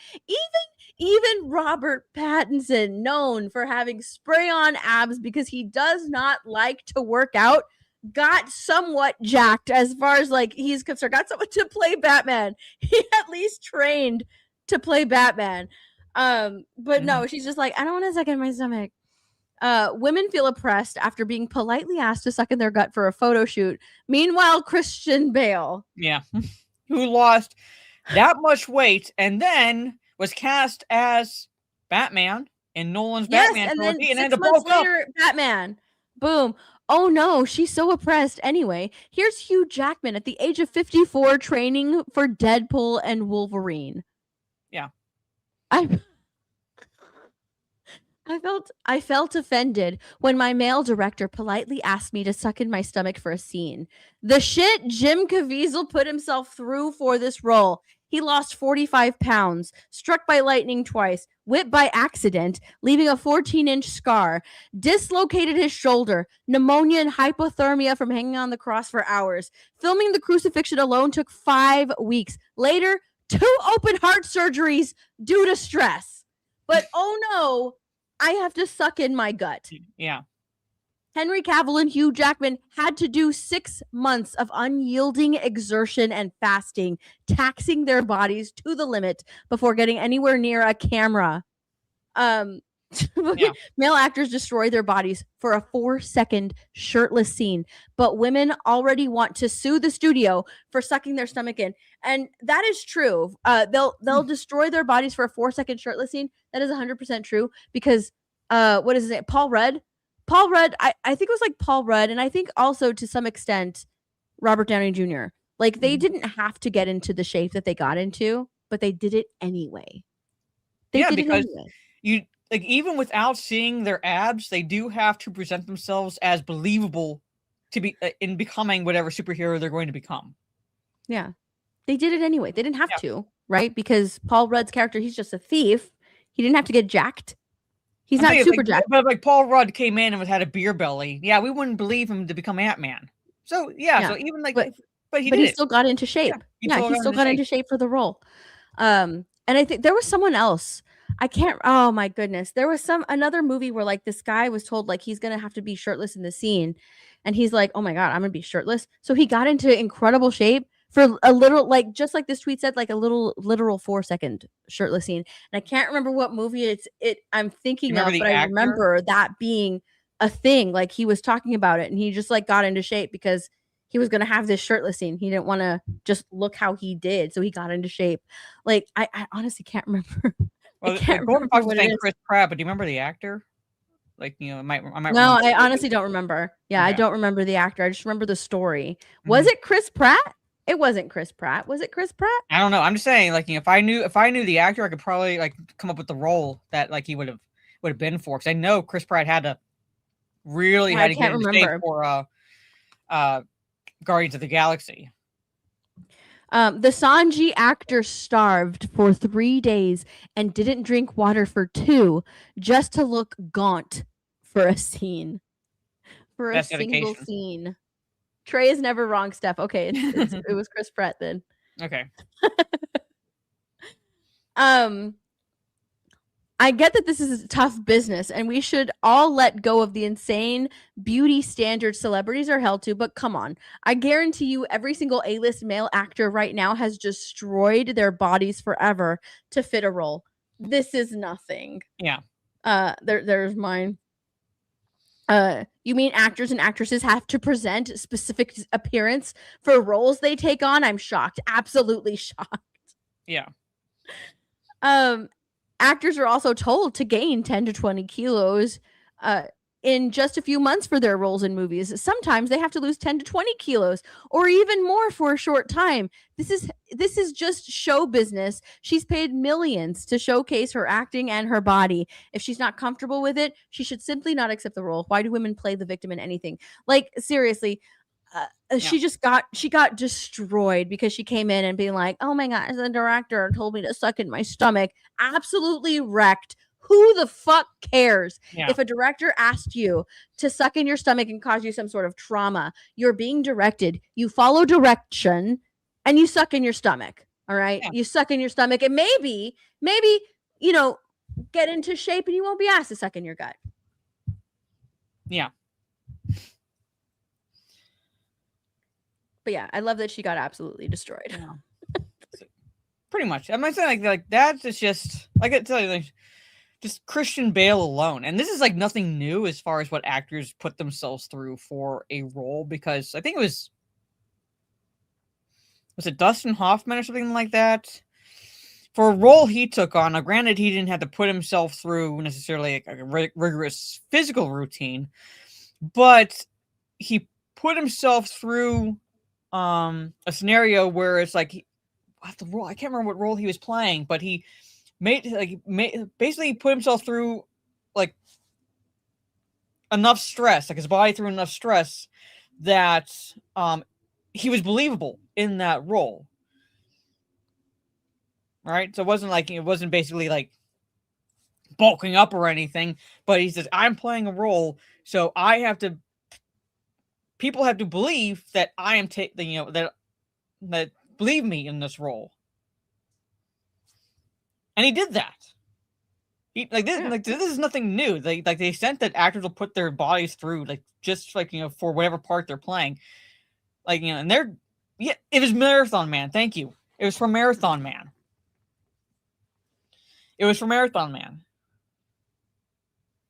And he's like, you know what? This is what the role calls for.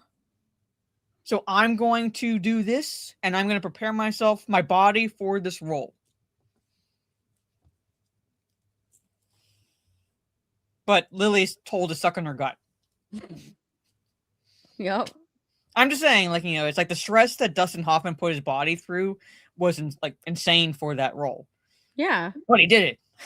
But he did it. He Exactly. But he did it.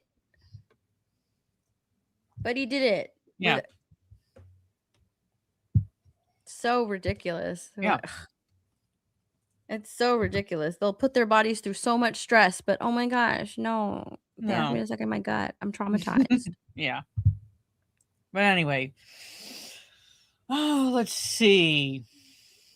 Yeah, I don't want... I'll just talk about this. Well, two things. Well, they don't tie into each other necessarily. Other than this, like, the same umbrella studio is doing these shows.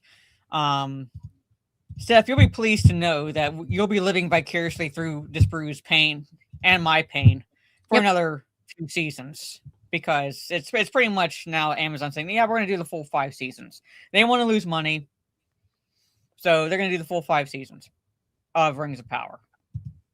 Yeah, it's pretty much like it's reportedly been revealed. Season 3 is going to drop. But what the report reveals is that it is still slated to complete its plan of 5 seasons and 50 episodes. So guess what, guys? You get to live vicariously through those of us who are putting ourselves through the pain of watching this series. I'm not watching it through Amazon, but Amazon is just hell-bent on just dragging its studio's name through the mud in more ways than one. And here's the other way, chat. I don't know. Steph, have you played at all any of the Mass Effect games? Mm-mm. Okay. But like they are video games. All right. I haven't played Andromeda. I played Mass Effect 1, 2, and 3. I played 3 recently because I never bothered playing it when it was officially released. And I can understand why people were pissed off. All right. But according to PC Gamer, all right, where's the Amazon TV had allegedly orders Mass Effect show a story set, well, story established over at least 3 video games, which were geared towards gamers. It's ordered the Mass Effect show to be rewritten to make it more appealing to non-gamers, like you. Are you gonna watch it? Because it's appealing to you. No. Why on earth would they do that? Just say you don't want to make money. Like, why would they do that? Just say you don't want anybody to watch your show. Because, like, if you're going to make Mass Effect show, you're making it for Mass Effect fans. For all of those people who bought the game, loved the game, and they probably don't want anything like a show based on their game, but would be the target audience for that show. Yeah. But instead you're making it for the people who don't really care about that game enough to buy the game or even play the game, have no idea what the game is, and probably aren't even gamers to begin with. That's who they're targeting. That makes zero sense. Yeah, it's the Halo series all over again. It's basically like, just come out and say that you're doing a silver timeline for Mass Effect so you can write your own story and not bother with the established canon within the games, basically. All right? Pretty much. Just say that's what you want to do. Where was it? Mr. Milktoast said the last number 3, Mass Effect 3, and it's primarily because of the ending. The ending pretty much fucked over the Mass Effect trilogy, but particularly it fucked over the 3rd game. Because the game itself was fine up to that point, and then it got to the ending, and it's like, what the hell are you doing? And then Andromeda, yeah, don't get me... I haven't played Andromeda, but everyone I've spoken with who has played the game hates it. They do not like Andromeda. So yeah, I'd say the 3rd one was probably a bit more well-received than Andromeda, but those last 2, yeah, weren't well-received. But yeah, let's scroll down to... where is it? It says the report from The Ankler via IGN states that Amazon MGM Studios head of global TV Peter Friedlander is reviewing various scripts for in-development shows, including Mass Effect, which is on the verge of a series order. So it hasn't been officially announced. It's on the verge of being announced and developed. Friedlander has reportedly requested that the show be rewritten to be more appealing to non-gamers. That's just dumb. Yeah, don't bother appealing to the people who've played the games and know the story or anything like that. No, appeal to the demographic who have no intention of ever playing the games. So I get wanting to appeal outside of the gaming community who have played the games with the series, because you kind of want to appeal to a broader sense. But your focus should be the gamers. Appeal to the gamers, and the gamers will bring in the non-gamers. Yeah. That's generally how it works. It's kind of like with the Halo show. Appeal to the Halo fans. We'll bring the non-Halo fans in, because we'll be like, you know what? Watch this. This is awesome. If you have any questions, I'll explain it to you. Boom. But you appeal to the ones who have played the games and know the stories first, because there's books. All right? You didn't want to adapt the story within the games themselves. There's the books that you could have adapted. Witcher fans, yes. Witcher. And so forth. Pretty much that's how Star Wars used to work. You know how I was brought in? I no longer consider myself a Star Wars fan, mainly because of what Disney did and so forth. Beyond that, I'm talking about within the fandom itself. But I was brought in because my parents showed me the Star Wars movies when I was little. There's you like this? You like this little fantasy story here, or you like this story? Here. Picked me up, sat me in front of the TV, and it's watch this. That's how I was brought in. I would not have been brought in if my parents hadn't shown me it. That's how Star Wars worked. That's how every fucking fandom worked up to this point. Star Trek, if parents grew up watching it, they brought their kids in to watch it. Stargate, whatever. Harry Potter. I'm not a fan of Harry Potter, but if you grew up watching Harry Potter and you have kids now, what are you going to show them? You're going to show them Harry Potter because you loved it. DC, Marvel, every piece of pop culture fandom thrived because the fans brought non-fans in and created new fans, which spawned more fans with that little pyramid effect. Basically, starts out with the core and then out. Creates a wider fandom. Same thing with anime now. Oh yeah, by the way, Steph, I need to watch the 3rd season of Jujutsu Kaisen, but I was hooked. I turned my brother's dog into a weeb because I binged the first 2 seasons of Jujutsu Kaisen. So it's I told my brother, yeah, your dog's gonna be a weeb by the time you get back. But that's how it works. Because someone watches something and loves it so much that he or she wants to recommend it to a friend or a family member. And that's what spawns the fandom, basically. So yeah. Pretty much, my mom grew up watching wrestling because her mother grew up watching wrestling. And then I did not exactly grow up watching wrestling, but I started watching wrestling when I was in late high school, college, because my mom loved it. Her favorite was Roddy Piper and Eddie Guerrero. Those were her favorites. Through my mom. Not my dad, my mom. My dad could not understand why my mom liked wrestling, but she loves it. So, anyway. But I saw that, and I was like, you know what? If they go this route, Mass Effect series is going to be dead on arrival, much like the Halo series was. The only positive I can say about the Halo series is that they went the route of the Silver Timeline, so they did not screw over or fuck with established canon. The show itself sucked, but at least they weren't fucking with established canon. But that's like kind of like a really, really loose defense of that series. And it's going to be the same thing with Mass Effect. So, all right.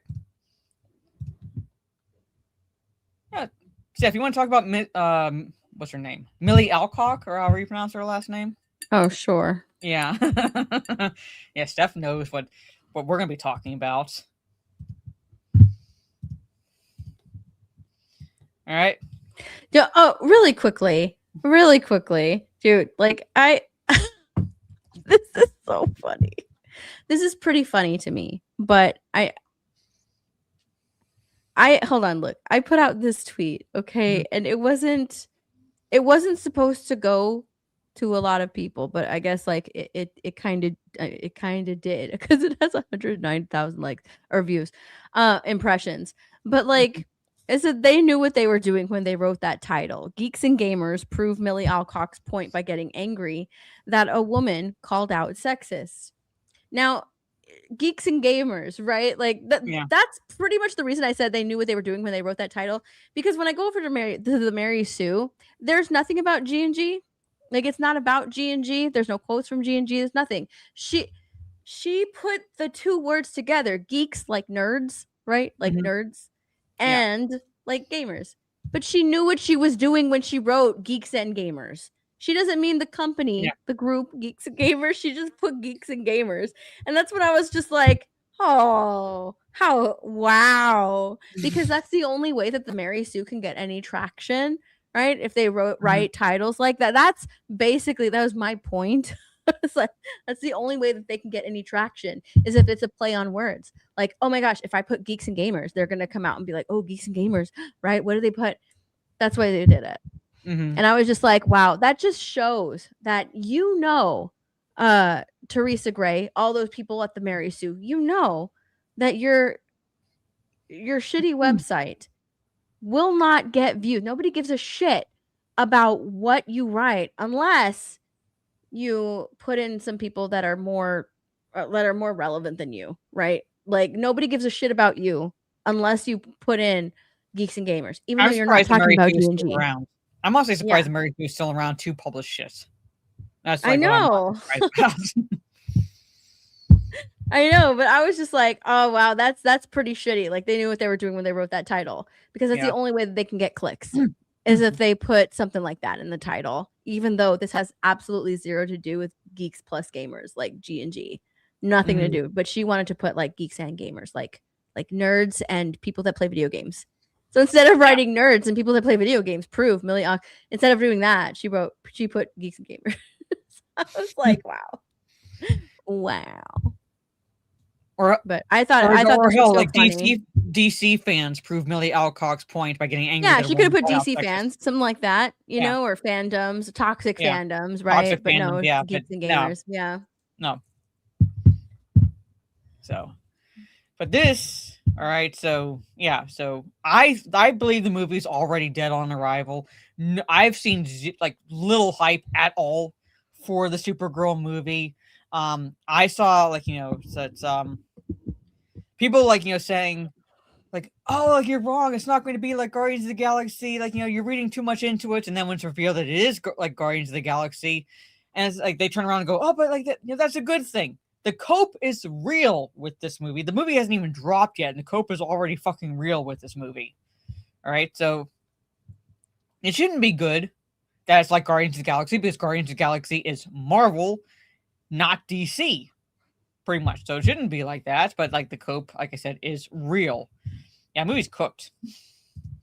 But she said, I just want to like read her like quote real fast.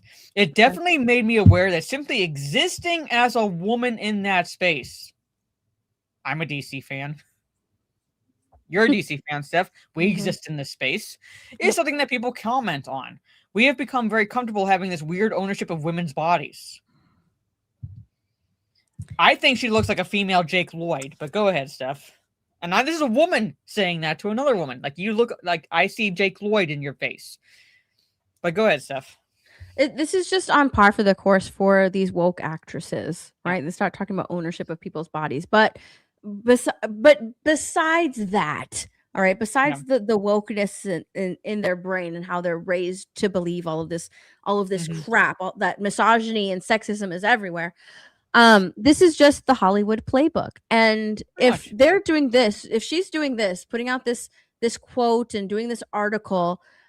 Similar to Papa Asadu did before the release of the Harry Potter trailer. She did this before the release of her trailer. Well, that just makes me think that like the people behind the scenes, they have zero faith in what they're about to put out. They're a little bit worried. So you know what? Let's put up whatever shield we can put up. So that way, if Supergirl does bad, let's blame sexism. Let's blame the misogynistic men who didn't show up to this movie. You know what that reminds me of? Because it's a female-led movie. Let's put out that narrative beforehand. That way we can blame that when the movie ultimately fails. That reminds me of Charlie's Angels reboot. Like, men, this movie's not for you. There's been plenty of superhero, female-led superhero movies, or even just female-led movies, action movies, right? Plenty that have done numbers, that have been incredibly and highly successful because they know the audience that they're going for. They are entertaining. People go to the movies, watch them, like them.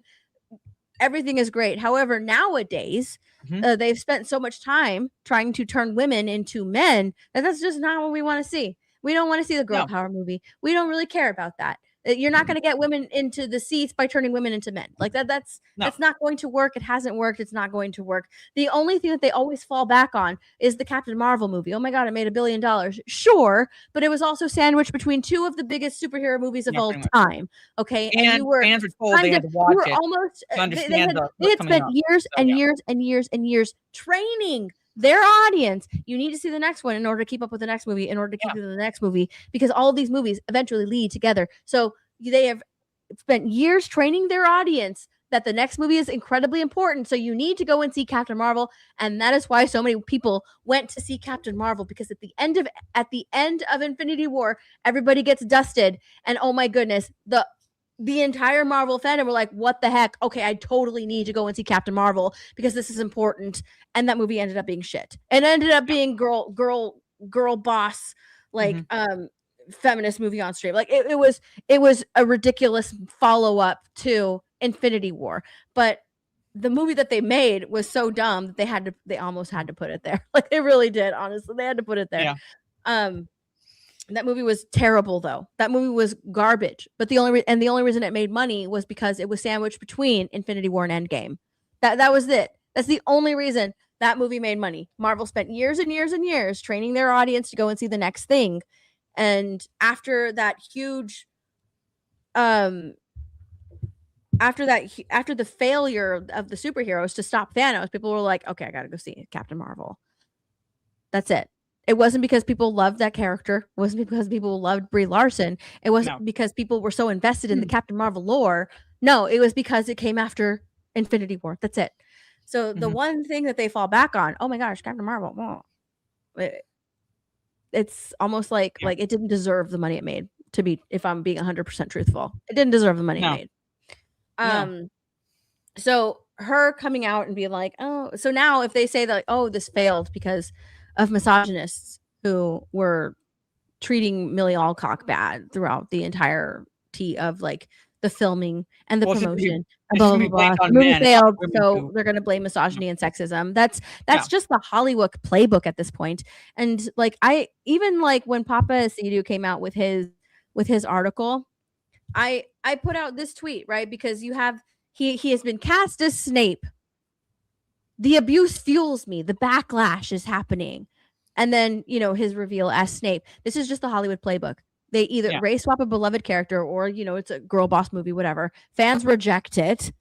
They make the actor the victim. The actor talks about whatever backlash. In this case, it's the racist backlash.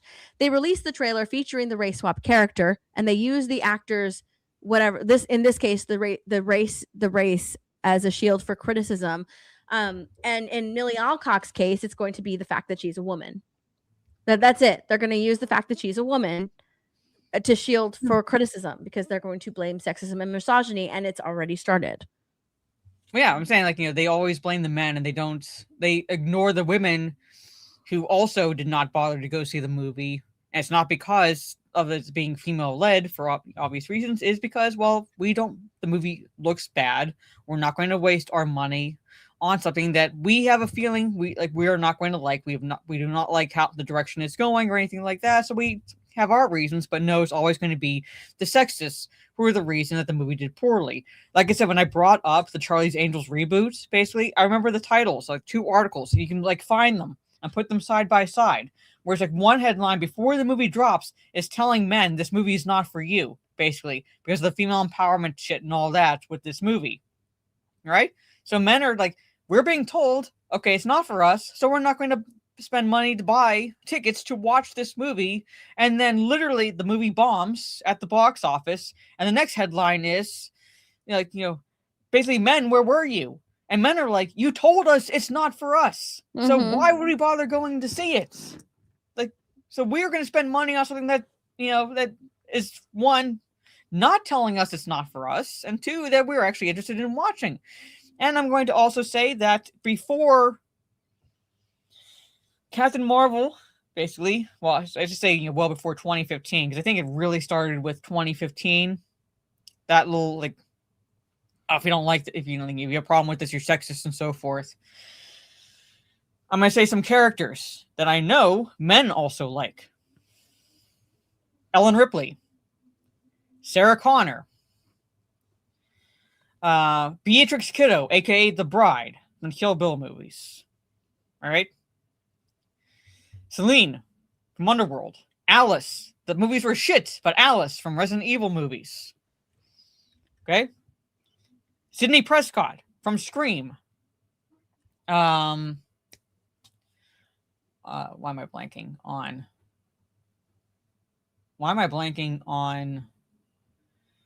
The character's name? Yeah, like Wonder Woman. Nancy. Buffy. Like Laurie Strode. And so forth. No one, Lara Croft, no one had any problem with those characters at all. None whatsoever. Because they were well-written characters. And I know I've said this bit of trivia before, all right? But I don't know if you know this, Steph. You've seen Alien, right? Mm-hmm. What if I told you that Ripley, all right, Ellen Ripley's character, Sigourney Weaver's, that was originally written to be a male character. But Sigourney Weaver came in, wowed in her audition, and you're like, you know what? We're gonna turn this male character. We're gonna make it a female character. Didn't have anything to do with the fact, like, didn't change anything to highlight the fact that it was a female character and that they were changing the sex from male to female, because the character itself was written well enough that, you know what? Let's just make it a woman, and it worked. Yeah, because it was a well-written character. It was originally written to be a male character. So, but it worked because the character itself was well written. So it could be conceivably both male and female. It wouldn't have mattered because we would have rooted for the character regardless. And like I said, she wowed during her audition. Like they were like that's the character. Just tweak a few things, boom. No one would have known unless you actually read into the trivia to find that out. But there have been plenty. Like, I've seen the people dropping Ciri, Yennefer from The Witcher, Jaina Solo, Mara Jade from Star Wars, and so forth. Plenty. Up until this point, plenty of female characters that were loved. Not because they were female, but because they were well-written characters. But now the playbook has shifted in Hollywood, so if you at all criticize the character, you must be sexist. You must be racist. You must have internalized misogyny, because why would you be complaining about this character? You're both women, so why would you be criticizing this character? You're supposed to automatically like this character because you share both the tatas and the hoo-ha. No, I want a good character. I don't give a shit if it's male or female. Give me a good character. I don't want to relate to a character just because we both have boobs and I'm trying to be PG here. All right? That's not how I relate to a character. My favorite character in Marvel is Spider-Man. That's my favorite character. I watched the Spider-Man animated series because I loved Peter Parker. I loved the character. But according to these assholes, I can't relate to that character because he's a male and I'm a female. Yeah, but I don't want to get banned on YouTube. Anyway. But then you get that's how you get this shit. This is like you pointing out the playbook. It's no surprise. I'm not necessarily going to say the movie's going to bomb, but it's not going to do well at all. I think it's not, it's going to do. I don't even see it doing well opening weekend. Because, like I said, I have not seen hype for this movie at all. No. None whatsoever. None. Whatsoever. No. And you would think, if the Superman movie had been better, much better and well received, then we'd be seeing definite hype for this movie because it's Supergirl. Supergirl's been a beloved character for decades. She's been a beloved character for decades. I'm not exactly a fan of her character. I was more into Batman and that side of DC. But you ask anyone who's followed the Superman comics, she hasn't been disliked at all. She's people have been a fan of her. All right. So really, what's going on, Keely? Well, according to Millie Alcock, who's going to be playing, who's playing Supergirl in the upcoming Supergirl movie, the DC fandom is pretty much sexist. She exists as a woman, and therefore she's judged as a woman. And yeah, well, we're pretty much either have internalized misogyny or sexist because, well, yeah, we can't criticize her because she's a female. But anyway, you've not seen Weapons, right? You said you have not seen Weapons. Okay, real fast. I don't think this movie needs a prequel. I really don't. But according to Variety, it says Weapons prequel Gladys adds Zach Shields as co-writer with Zach Krager. All right. This is the character Gladys. All right. I'm not going to go into what her character is because if you haven't seen it, I don't want to spoil anything. All right. Don't want to spoil anything. She is crucial. She is critical to the plot of Weapons. And also apparently a trans icon. Trans people just gravitated to this woman. If you were to look up this character, you'd be thinking, yeah, time out. This is whom you're looking up to? Anyway. I know, but there was talk about this coming up well before April 1st. All right? Well before April 1st. Just because it has April 1st on the date does not necessarily mean that it's an April Fool's article. All right? Maybe they're still gonna put articles out on April Fool's Day. So it's not like they can't stop just because of the fact that that stupid holiday exists. I mean, there was talks of this well before April Fool's Day. So it's not confirmed or anything. It's not like it could die in pre-production for all I know. It's right now it's a working title. Mara, we need to watch something. Do I need to bring up what you need to watch? No, I can share my screen Okay, all right. because HBO just dropped Finding Harry: The Craft Behind the Magic, and there are more shots of Severus Snape. Oh my god. Okay. We have to watch this, ladies and gentlemen.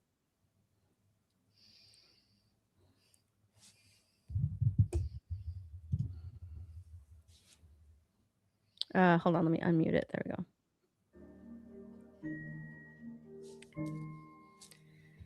I think I was literally the same age as the kids in the book, you know? I think the first one came out in 97, I was 7.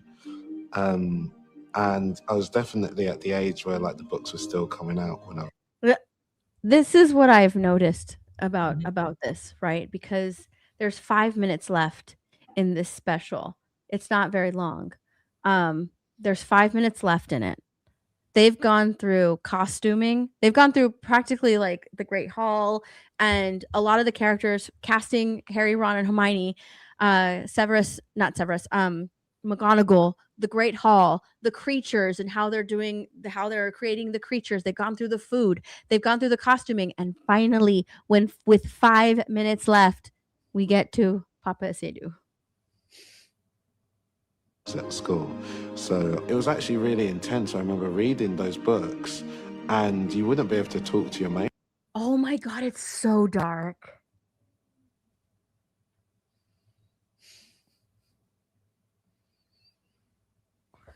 Dude. Yeah. This is so dark. Hold on, I'm taking a screenshot real quick. Why is it so dark? You know, like why? Like this is generally for scary movies, but you know why some it's shot in low lights. I'm not saying for this, but generally the reasoning is so we don't notice the mistakes as easily. That's exactly why. Yes, that is exactly why. So the audience can't see the mistakes. Yes, 100%. That's why it's shot in low light like that. Wow. Look at that. You can't even see him. Oh my god. Oh, I could say something so racist right here, but I'm not going to. It's like the song "Me and My Shadow." That is embarrassing. There's an old song called "Me and My Shadow," and that's my thought when I fucking see him here. It's like is that the shadow? I can't fucking tell. And you wouldn't be able to talk to your mates at all because, like, I hate what he's wearing.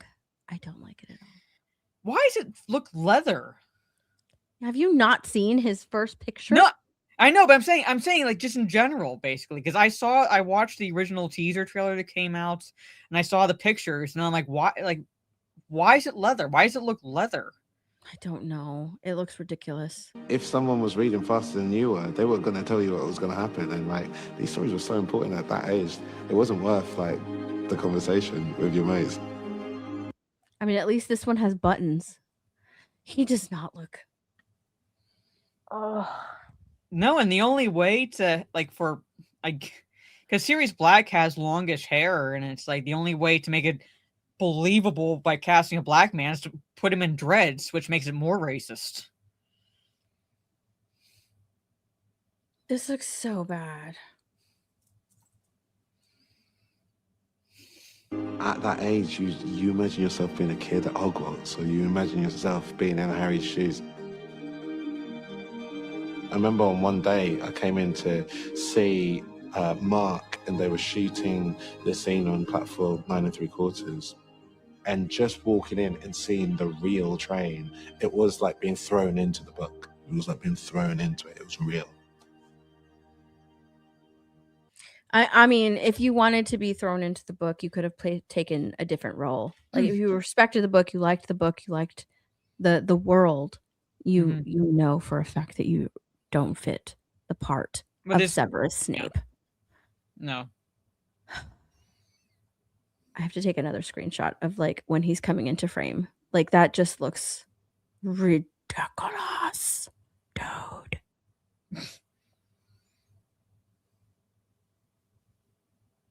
Oh my god, how come it came up like that again? Hang on, it didn't work. Sorry, chat. I need to tweet about this.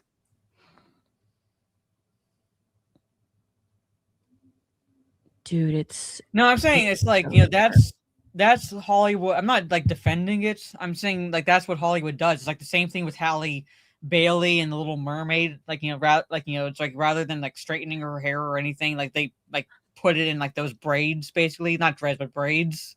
it is They did it for How to Train Your Dragon. It's that's like the go-to for like Hollywood making it long hair on a character, for a black character. So yeah. So if they're race swapping a character, Yeah. and that character has like long straight hair, they will give them braids. They've done it with Halle Bailey. They've done it with Halle Bailey. Yeah, they did it with Halle Bailey when they race swapped the Little Mermaid. They did it with Astrid in How to Train Your Dragon. They did it with Elphaba. They even gave Elphaba, right? That is a character that just has straight jet black hair. They gave her micro braids. Yeah. They did it with Elphaba and Wicked. They gave her micro braids. She's just supposed to have dark, super incredibly dark jet black hair. And they gave her micro braids, which they could have done. That's what like makes it weird. The actress is bald. They could have given her just a wig. Yeah, right. The actress is bald. They could have given, but instead, she wanted to make Elphaba her own and represent her blackness, so she got micro braids. Yeah, that is the actor. Yeah, putting their own self into this role, and then with Snape, right? With Snape, he's got long, jet black, greasy hair. And of course, they gave him dreads. And I told you, didn't I tell you that they were going to give him dreads? I knew that they were going to give him dreads. I knew it. Like, they've been doing it consistently with all of these race swap characters. They give him dreads. Final thoughts on the trailer? She's the Harry Potter fan. I couldn't care less about this series. But I had a feeling when news is coming out, that I was like, and I think you can go back in some episodes of Talk Nerdy. I said, I have a bad feeling about this. I was always cautiously optimistic. Like, you were cautiously optimistic. I was the one where I was like, I have a bad feeling about this. Like, I didn't want to be negative, but I was like, I was putting the pieces together with the news, with what people were, what those behind the scenes were saying about the series and so forth. And I was like, I have a bad feeling about this. I don't like where this is going. I was like, Harry Potter fans are not going to like it. And no, I was always cautiously optimistic about it. Mm-hmm. And I was like, well, if they are going to adapt the books faithfully, then okay, but we will see. I was just like, we'll see. We will see, right? We'll see how they do. I'm not going to get super invested, super excited about it right away because one, the story is not that old. It's like within like 15 years or something. Like, it is not that old. There is absolutely no reason for them to remake the entire story of Harry Potter as opposed to making something new. Like, they did Fantastic Beasts, sure, but like there's other things within the world that you can do, right? You can do a Beauxbaton's Academy show or something like that. It doesn't have to be a complete remake of the characters. You could have done a Marauders show. People would show up for that. You didn't have to remake the entirety of Harry Potter. Like that's just dumb. And so like there was no reason for this. It's just a cash grab. That's how I always thought. I always thought this is just a cash grab. This is just some way to sell their streaming service. That's it. Well, that's what I was going to say. Not like, that's a cash grab, but like this is the reason. I'm not saying it's a good reason, but this is the reason. Built-in fan base already, basically. Yeah. You know the books, totally. And you're going to come out because you know the story. And they don't have to put a lot of effort into creating a entirely new story, and that's another reason why they do this. They don't want to put the effort into like doing a Beauxbaton or whatever that school is. Was it Beauxbaton's? Yeah, Beauxbaton's Academy, because that would actually require effort and research and so forth, and actually creating an original story around these characters. When it's easier for them to take existing characters that people know and not put so much effort into it. That's why they do it. Mm-hmm. That's the big reason why they do it. So I was always cautious about this, and then they cast this guy as Snape, and I'm just like, there's nothing. interesting about it anymore. Nothing. There's nothing interesting about it anymore to me. I was willing to give it a shot. I was like, okay, let's include more stuff from the book. Sure. I'm not interested anymore. And not only that, but like when I watched the trailer, it's like this, right? It's like this. It's so dark. And when you watch the movies, right? When you watch the movies, the first one starts off incredibly bright. This is Harry discovering he's a wizard, discovering this world of magic. It's bright. These kids are young. Yes, there's some dark forces out there, but we haven't yet really, seen them. They're just lurking in the shadows. Everything else is completely fine. And it's incredibly bright. The movies get darker as they get older. And then, Voldemort comes back and then it's like, it's dark. That's when like the shadows sort of like come onto the movies and it's a darker movie, right? As the kids get older, it gets darker. That's always how it was meant to be with J.K. Rowling writing it. The stories were going to get darker as the kids got older. This one is already starting out dark. Where do you go from there? Where do you go from there? It's already starting off dark from the trailers. So I remember I think I ticked off some people when the still images were released of the kids that they cast, and I compared I full on judge babies, chat. So like don't like it's like there's like so anyone who knows me like or not is will not be surprised at my comments here. But I looked at the casting choice for Harry and I was like, that's Rachel Maddow. He looks like a little Rachel Maddow with the Harry Potter glasses. And then with Draco Malfoy with the broccoli haircut. Yeah. There was a creator. I can't remember her name at the moment, but she was commenting on Draco, right? And his broccoli haircut. Yeah. He looks like he's about to make a TikTok, not go to Hogwarts. This kid looks like how he looks. Like what he reminds me of is like remember that guy who got his plastic surgery to make himself look like Ken? Uh-huh. That's what that kid reminds me of with the facial expressions he makes like this. I think that guy tried turning himself into Ken. Well, here's the thing. He looks like he's about to make a TikTok, not go to Hogwarts, right? Yeah. If you look at Draco Malfoy in the original movie with his slick back hair, you can tell that he comes from an affluent family. Mm-hmm. You can totally tell. You can tell he comes from an affluent family, very pompous, nose stuck up in the air. Like you can just tell by looking at him. Mm-hmm. This kid could be anybody. Yeah, with his broccoli haircut. But this creator was also talking because I was just like I was watching the trailer and you just don't get like that magic. You don't get anything from it. And I think like a lot of people really liked Hagrid, the guy who's playing Hagrid. Now I like him. He's fine. He was also in How to Train Your Dragon. But like with Hagrid, when he spoke, I was like, okay, so he's just gonna talk like himself. Like he's not gonna do like a Hagrid, like a some type of an accent that doesn't sound. And this is when I saw her video, when I saw this creator's video, I was like, that's why it doesn't sound right. Because she described his accent as like a posh accent because like he's just using his normal accent. Mm-hmm. That's it. He's just using his normal accent. And she's just like, okay, so you're Hagrid, but you're going to use your posh accent. Sure. I don't, that immediately like took her out of it. And I was like, I knew that there was some reason why I did not like how he was sounding. And that's why, because he's just the actor. He's just the actor with his normal posh accent. And that's why he doesn't sound like Hagrid, because you can at least change it, right? You can at least change it to some different accent, at least play with the accents. But no, he's just like, I'm just going to use my regular voice. He did the same thing in How to Train Your Dragon. Like he didn't sound like Gobber. He just sounded like the actor who was playing him. Mm-hmm. So like, there was nothing that I liked about it. Everybody looked like they were in cosplay. I think the only person that I was like, okay, I like it was Professor McGonagall. The lady that they cast to play Professor McGonagall. That was pretty much it. That was it. And the Alistair, right? His name is like Alistair Stainer's the one who played Ron.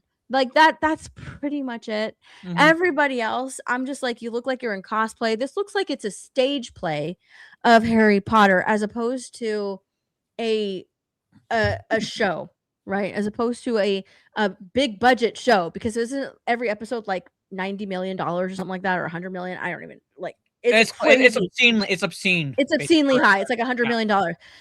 This looks like a stage play of Harry Potter rather than $100 million an episode television show. Mm-hmm. And for me, I was just like, oh, okay, they cast this guy. I don't want to watch it. I saw the trailer. There's no Nothing magic. changed your Where's the mind, magic? Is the magic behind all of the dim shadows in the back? Like, where's the awe? Where's the excitement? I got nothing from that trailer.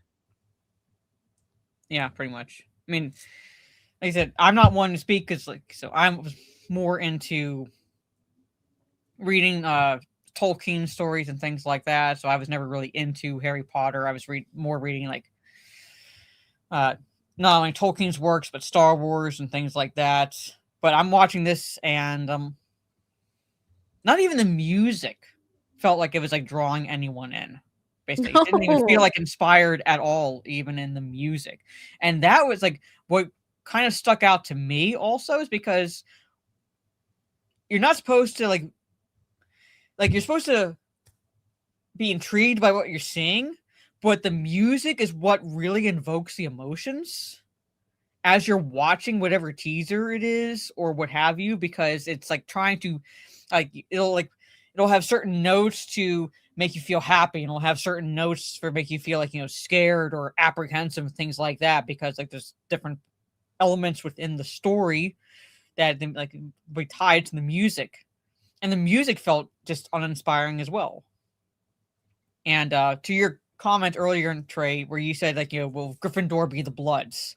Yeah, Gryffindor is the Bloods in this, and the Ravenclaw is the Crips, basically. That's pretty much it.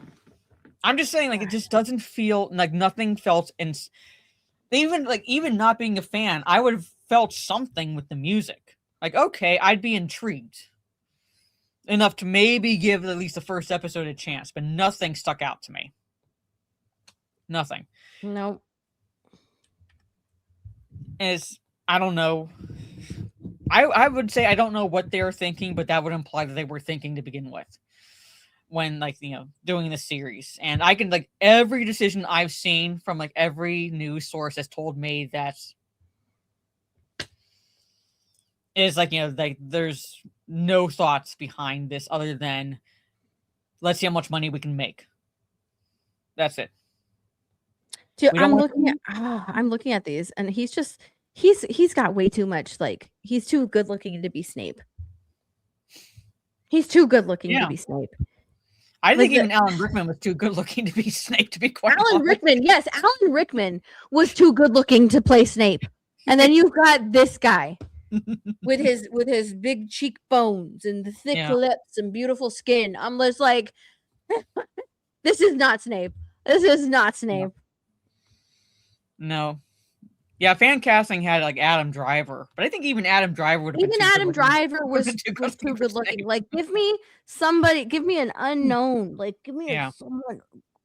Snape is not supposed to be physically appealing to look at. No, he's not supposed to be physically appealing to look at. I know enough because I read the book, so I know enough that you're supposed to look at Snape and go, like, yeah, there's no way Lily would have gone for you. Like, you know, like you deserve to be friend zoned. Anyway, I'm just saying, Boss Hog, you just come in and just say stuff smoking crack. He just comes in like that. Doesn't say hi. He just comes in and goes, Steph smoking crack. Obviously. Jackie Earle Haley. All right. No offense to his looks, but looks. Have you seen Jackie Earle Haley? Like, okay, here, I'll find a picture of him. I'm not like, he'd be too old now to do it. He'd be too too old now. But I'll show you what he looks like.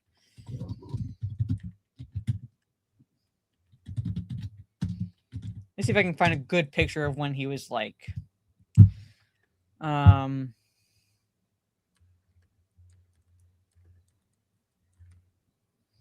Right, this is probably I'm trying to find a picture where he's not beaten up. Like not from Watchmen or anything.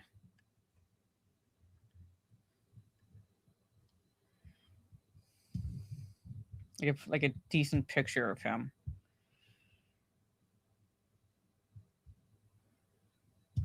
Okay. This is a side view, all right? But picture this younger with Snape's hair. Oh my god. I'm not even joking. I legitimately like thought of this guy in my head when we were trying to think of like weird looking gross like actors who could play Snape, but I didn't know his name. And I couldn't like put him anywhere. But he was the first person that popped into my mind. But I didn't know like where I'd seen him from. Yeah. Are you like Watchmen? He was Rorschach in Watchmen. He was Freddy Krueger in the reboot. So you would have seen him like without the makeup on in flashback scenes. He was in Lincoln. He basically was like a child star in the 1970s and so forth into the 80s. And then his face is primarily because he became a drug addict. So he like had to quit Hollywood because of that. And then he kind of had a revitalization of his career. Yeah. With not beginning with Dark Shadows, but around with like Tim Burton's Dark Shadows movie, where he started like coming back into like the acting. And this one, like say, picture him younger with the greasy hair. That's Snape. This is Snape. So. I believe so. Yeah, he was in Bad News Bears. Like I said, he was like a child actor. He was like fairly popular child actor, 1970s to 80s, and then he got into drugs and alcohol. So basically know the story there. His career basically plummeted. No one wanted to hire him. Took a break. Eventually got clean, and came back. So there it is. So it kind of was a tough guy, but at the same time, it's like he is actually a very good actor. He's, I believe, a very good actor. And if he had, this had been, years ago, he would have been the perfect casting for Snape. Mm-hmm. So Rorschach was in a way that, he wasn't a Boy Scout hero, but he was actually the hero of the movie. So it's if you think about it, he's wasn't like a Boy Scout like Superman, but he was actually the actual hero of that movie. Anyway, that's what I had to talk about. Big thing was the rant because of the stupidity I saw going around with what Jack Posobiec was saying about Lord of the Rings and things like that. So I wanted to do that. And this is Talk Nerdy is Happy Easter / my pre-birthday, because this Friday is my birthday, and I'll be doing a long gaming stream. But before I give my outro, Steph, let everybody know where they can find you and all that fun stuff. You can find me playing Pokopia. Yep. Like she was playing during the stream today. It's off now. Yeah, okay. But anyway, so yeah. So for those who are just tuning in, normally I would be streaming Mondays and Tuesdays, but because I am back in school, I have live lectures Monday and Tuesday evenings, so I do not stream those days. But Wednesday, Thursday will be gaming streams. I'll figure out what to play a week from Thursday, so it'll be the 16th. I'm going to be getting back into doing reading streams. I'm going to be reading Agatha Christie's Evil Under the Sun. So I'll be reading that beginning the 16th. But leading up to my birthday will be gaming streams, and I'll figure that out. And then on my birthday, April 10th, this Friday, I will be doing a long gaming stream. I don't know when exactly I'm going to start, but my plan is to hit the time I was born. To hit the time I was born, which is 11:48 p.m. So depending on when I start, it could be a normal length stream for me, and it could be a longer stream for me. And I've shown that I can do long streams. I finished Resident Evil 9 because I was like, come hell or high water, I'm finishing this today, and 5.5 hours later, I finished the game. So I can do long streams. I just don't. Halo Combat Evolved. So technically Halo 1, basically.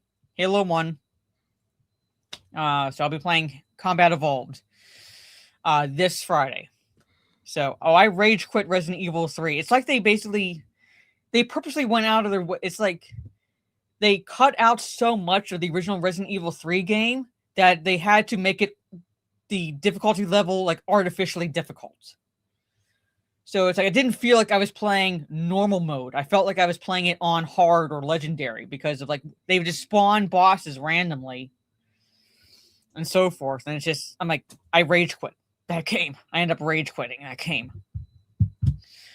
Saturday, since I'll be doing a long stream Friday for my birthday, and since I'll be hanging out with family during the day, so I'll be unable to do an afternoon stream, my plan is to do a watch party on my Discord Saturday evening of the movie Happy Death Day. I figure, well, it kind of takes place on the main character's birthday, so and it's my birthday weekend, basically. What are you watching, and what are you going to share with me? No, I put this on Twitter. I just put like I can't. This is not Snape. This looks like a high fashion photo shoot in bad Snape cosplay. The first comment is like just wearing a regular old raincoat. That's why I said it kind of like that's what it looks like. I'm like it doesn't look like a cloak. That's why I asked like why is it leather? Just wearing a regular old raincoat. That's what made me laugh. So people are funny. People are so funny and witty. I love comment sections. Oh, someone called me unbelievably stupid because I posted a pic of like the actor playing Snape doing this, like holding his wand like this from the teaser trailer, and I was like, "We was Slytherin and cheats," basically.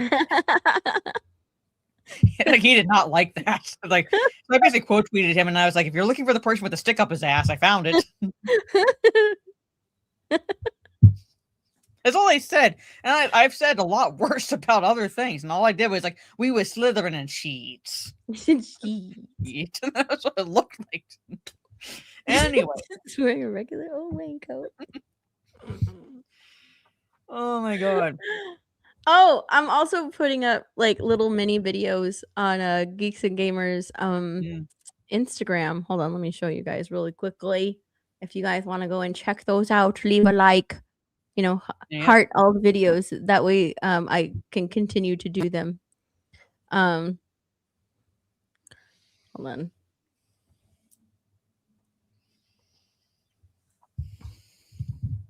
But it's these over on Instagram making reels. Where he talked about people's extreme reactions to his casting as Snape. There have been some extreme responses, and I'd be lying if I said that, I'm a completely impenetrable robot automaton, But there's another question to do with like how you I need a new phone feedback to and make like these. social media and rhythms and why it is that certain things get pushed to the front and certain things don't. It's another question. Now, while nobody should be receiving death threats for playing a character on TV, the growing consensus among the fandom is that he shouldn't have accepted the role in the first place. In response to this video, fans had this to say: "It's not his fault, but honestly, he should have turned down the role. He chose to accept the role. All Bro had to do was refuse the role. He could have said, no, I'm not right for the part, but he didn't. He accepted the role. He could have said no. He could have never auditioned in the first place. He accepted an audition for it, knowing he did not fit the role, regardless of his acting abilities. He accepted the role despite knowing he wasn't a good fit. He could have said no. Dude should have just declined the role and auditioned for the role of Shacklebolt instead." And even though HBO put out Harry Potter reboot trailer behind the scenes special that airs on Easter, there's no denying that the casting of Papa Estadio as Snape is the only thing that people are talking about. So anyways, I'm doing these minute-long little videos over on G&G Instagram. So go and, check those out. Give them a like so that way they'll let me continue to do them because they're pretty cool. No. Oh, and also I want to say I'm not expecting anyone to donate through my PayPal link, but what I do get through my PayPal, I'm going to use towards I'm getting my hair done on the 17th.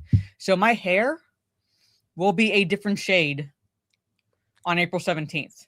I'll send you a picture basically to show you stuff. I want to see an idea of the color. The lighting makes it kind of look different. Okay. I'll send you the picture basically. Is it a natural hair color or are you going like wild? It's both natural and wild in a way. Okay. I'll send you a picture basically. Okay, But I'm excited now. Yeah. Like I want it fiery red. it's not going to be fiery red. Like this, It's, like it's, color. it's This not going to be a Pokemon. natural color. So I'll Let's send- go. or after the stream, I'll just show you the inspiration for the color, basically. Oh my gosh, my niece Mm-hmm. showed up to my mom's house, and she had like, her hair was so cute, but she had like one strip of red Mhm. in her hair, like like soda can red, like it was red. And then underneath, she had like red underneath, and I was just like, I kind of want to do that to my hair. It looks really good. I'll That post looks a good. picture. I'll post it on X. We made the lamb Friday. Friday, because we actually had like the Easter lunch on Saturday. So it's easier to do rather than like on Easter because of like other people's schedules. So but I'll show you the inspiration for it after, basically. But on the 17th, I'm getting my hair done, and then on the 18th, I'm getting my nails done. So it's gonna be different color. Like these are my. Are you going to prom? Like, what's the special occasion? I'm going to use special occasion as my birthday, even though it's a week later. It's the only time I okay. can fucking fit it in. But the occasion is my birthday. That's why I'm doing it. Okay. Anyway, and I figure, I might as well have fun while I can before I job hunt with my current career focus, basically, with the courses I'm in. I might as well have some fun. Go have fun. Yeah, but anyway, on that note, ladies and gentlemen, you'll see Steph whenever she streams, whether it's a gaming stream or what have you, on her channels, and then you'll next see me on Wednesday. I'll be playing a game. I don't know what it is, but I'll be doing gaming streams through Friday, when I'll be celebrating my birthday in the evening with a long Halo gaming stream. So take care, everyone. Have a good rest of your day or evening wherever you are in the world, and we will see you all next week on her channel. All right, so she gets to pick the topics and she gets to pick the rants. Take care, everyone. Stay safe. Bye-bye. Bye. See you later. Bye.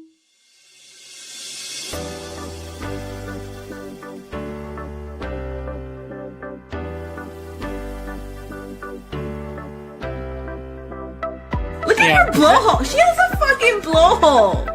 What is that? She's a glory hole in her head. I can't do anything until the actual police get there. So I'm like, what are you? Even I was like, what are you? So stupid. If you're a bigot, if you don't find this appealing. Oh man, then I'm a That's fucking why not. bigot. I'm 100% because this is disgusting. Right here, proud bigot, right here.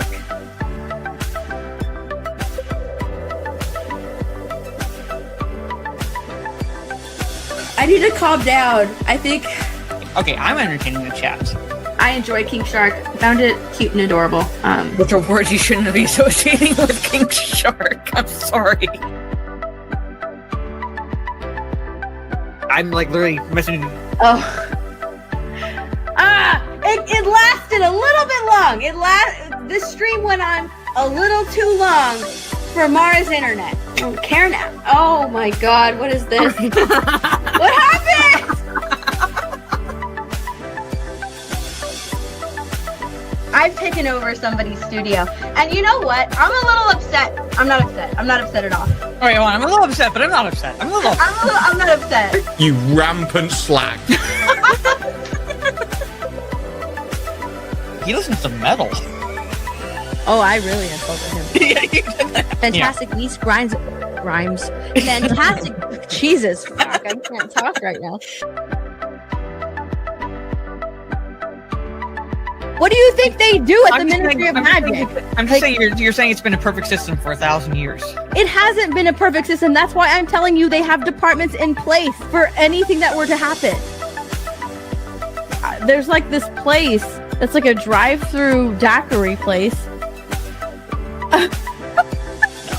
I drove through it. When she says drove through it, she means the actual drive-through, not the building. They have like 20-ounce drinks and then 32 ounces. I was like, you know what? Give me the 32 ounce. It is huge. That's what 32 ounces is. 32 ounces is like 4 glasses. I didn't realize.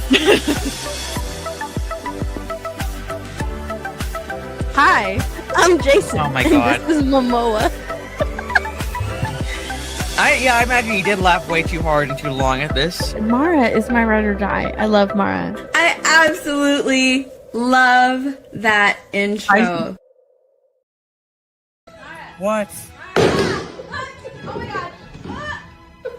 Oh my god, that was close. Mara. Oh no! What is happening? Oh my god, are you okay? Mara, what channel is the stream on? Mine! Hey, just double checking. You cleared your calendar for dinner tomorrow night, right? I'm dying to go to that new place. Like, I can't. Oh, sorry. Dinner tomorrow? Me. Yeah! Okay. You rampant slag.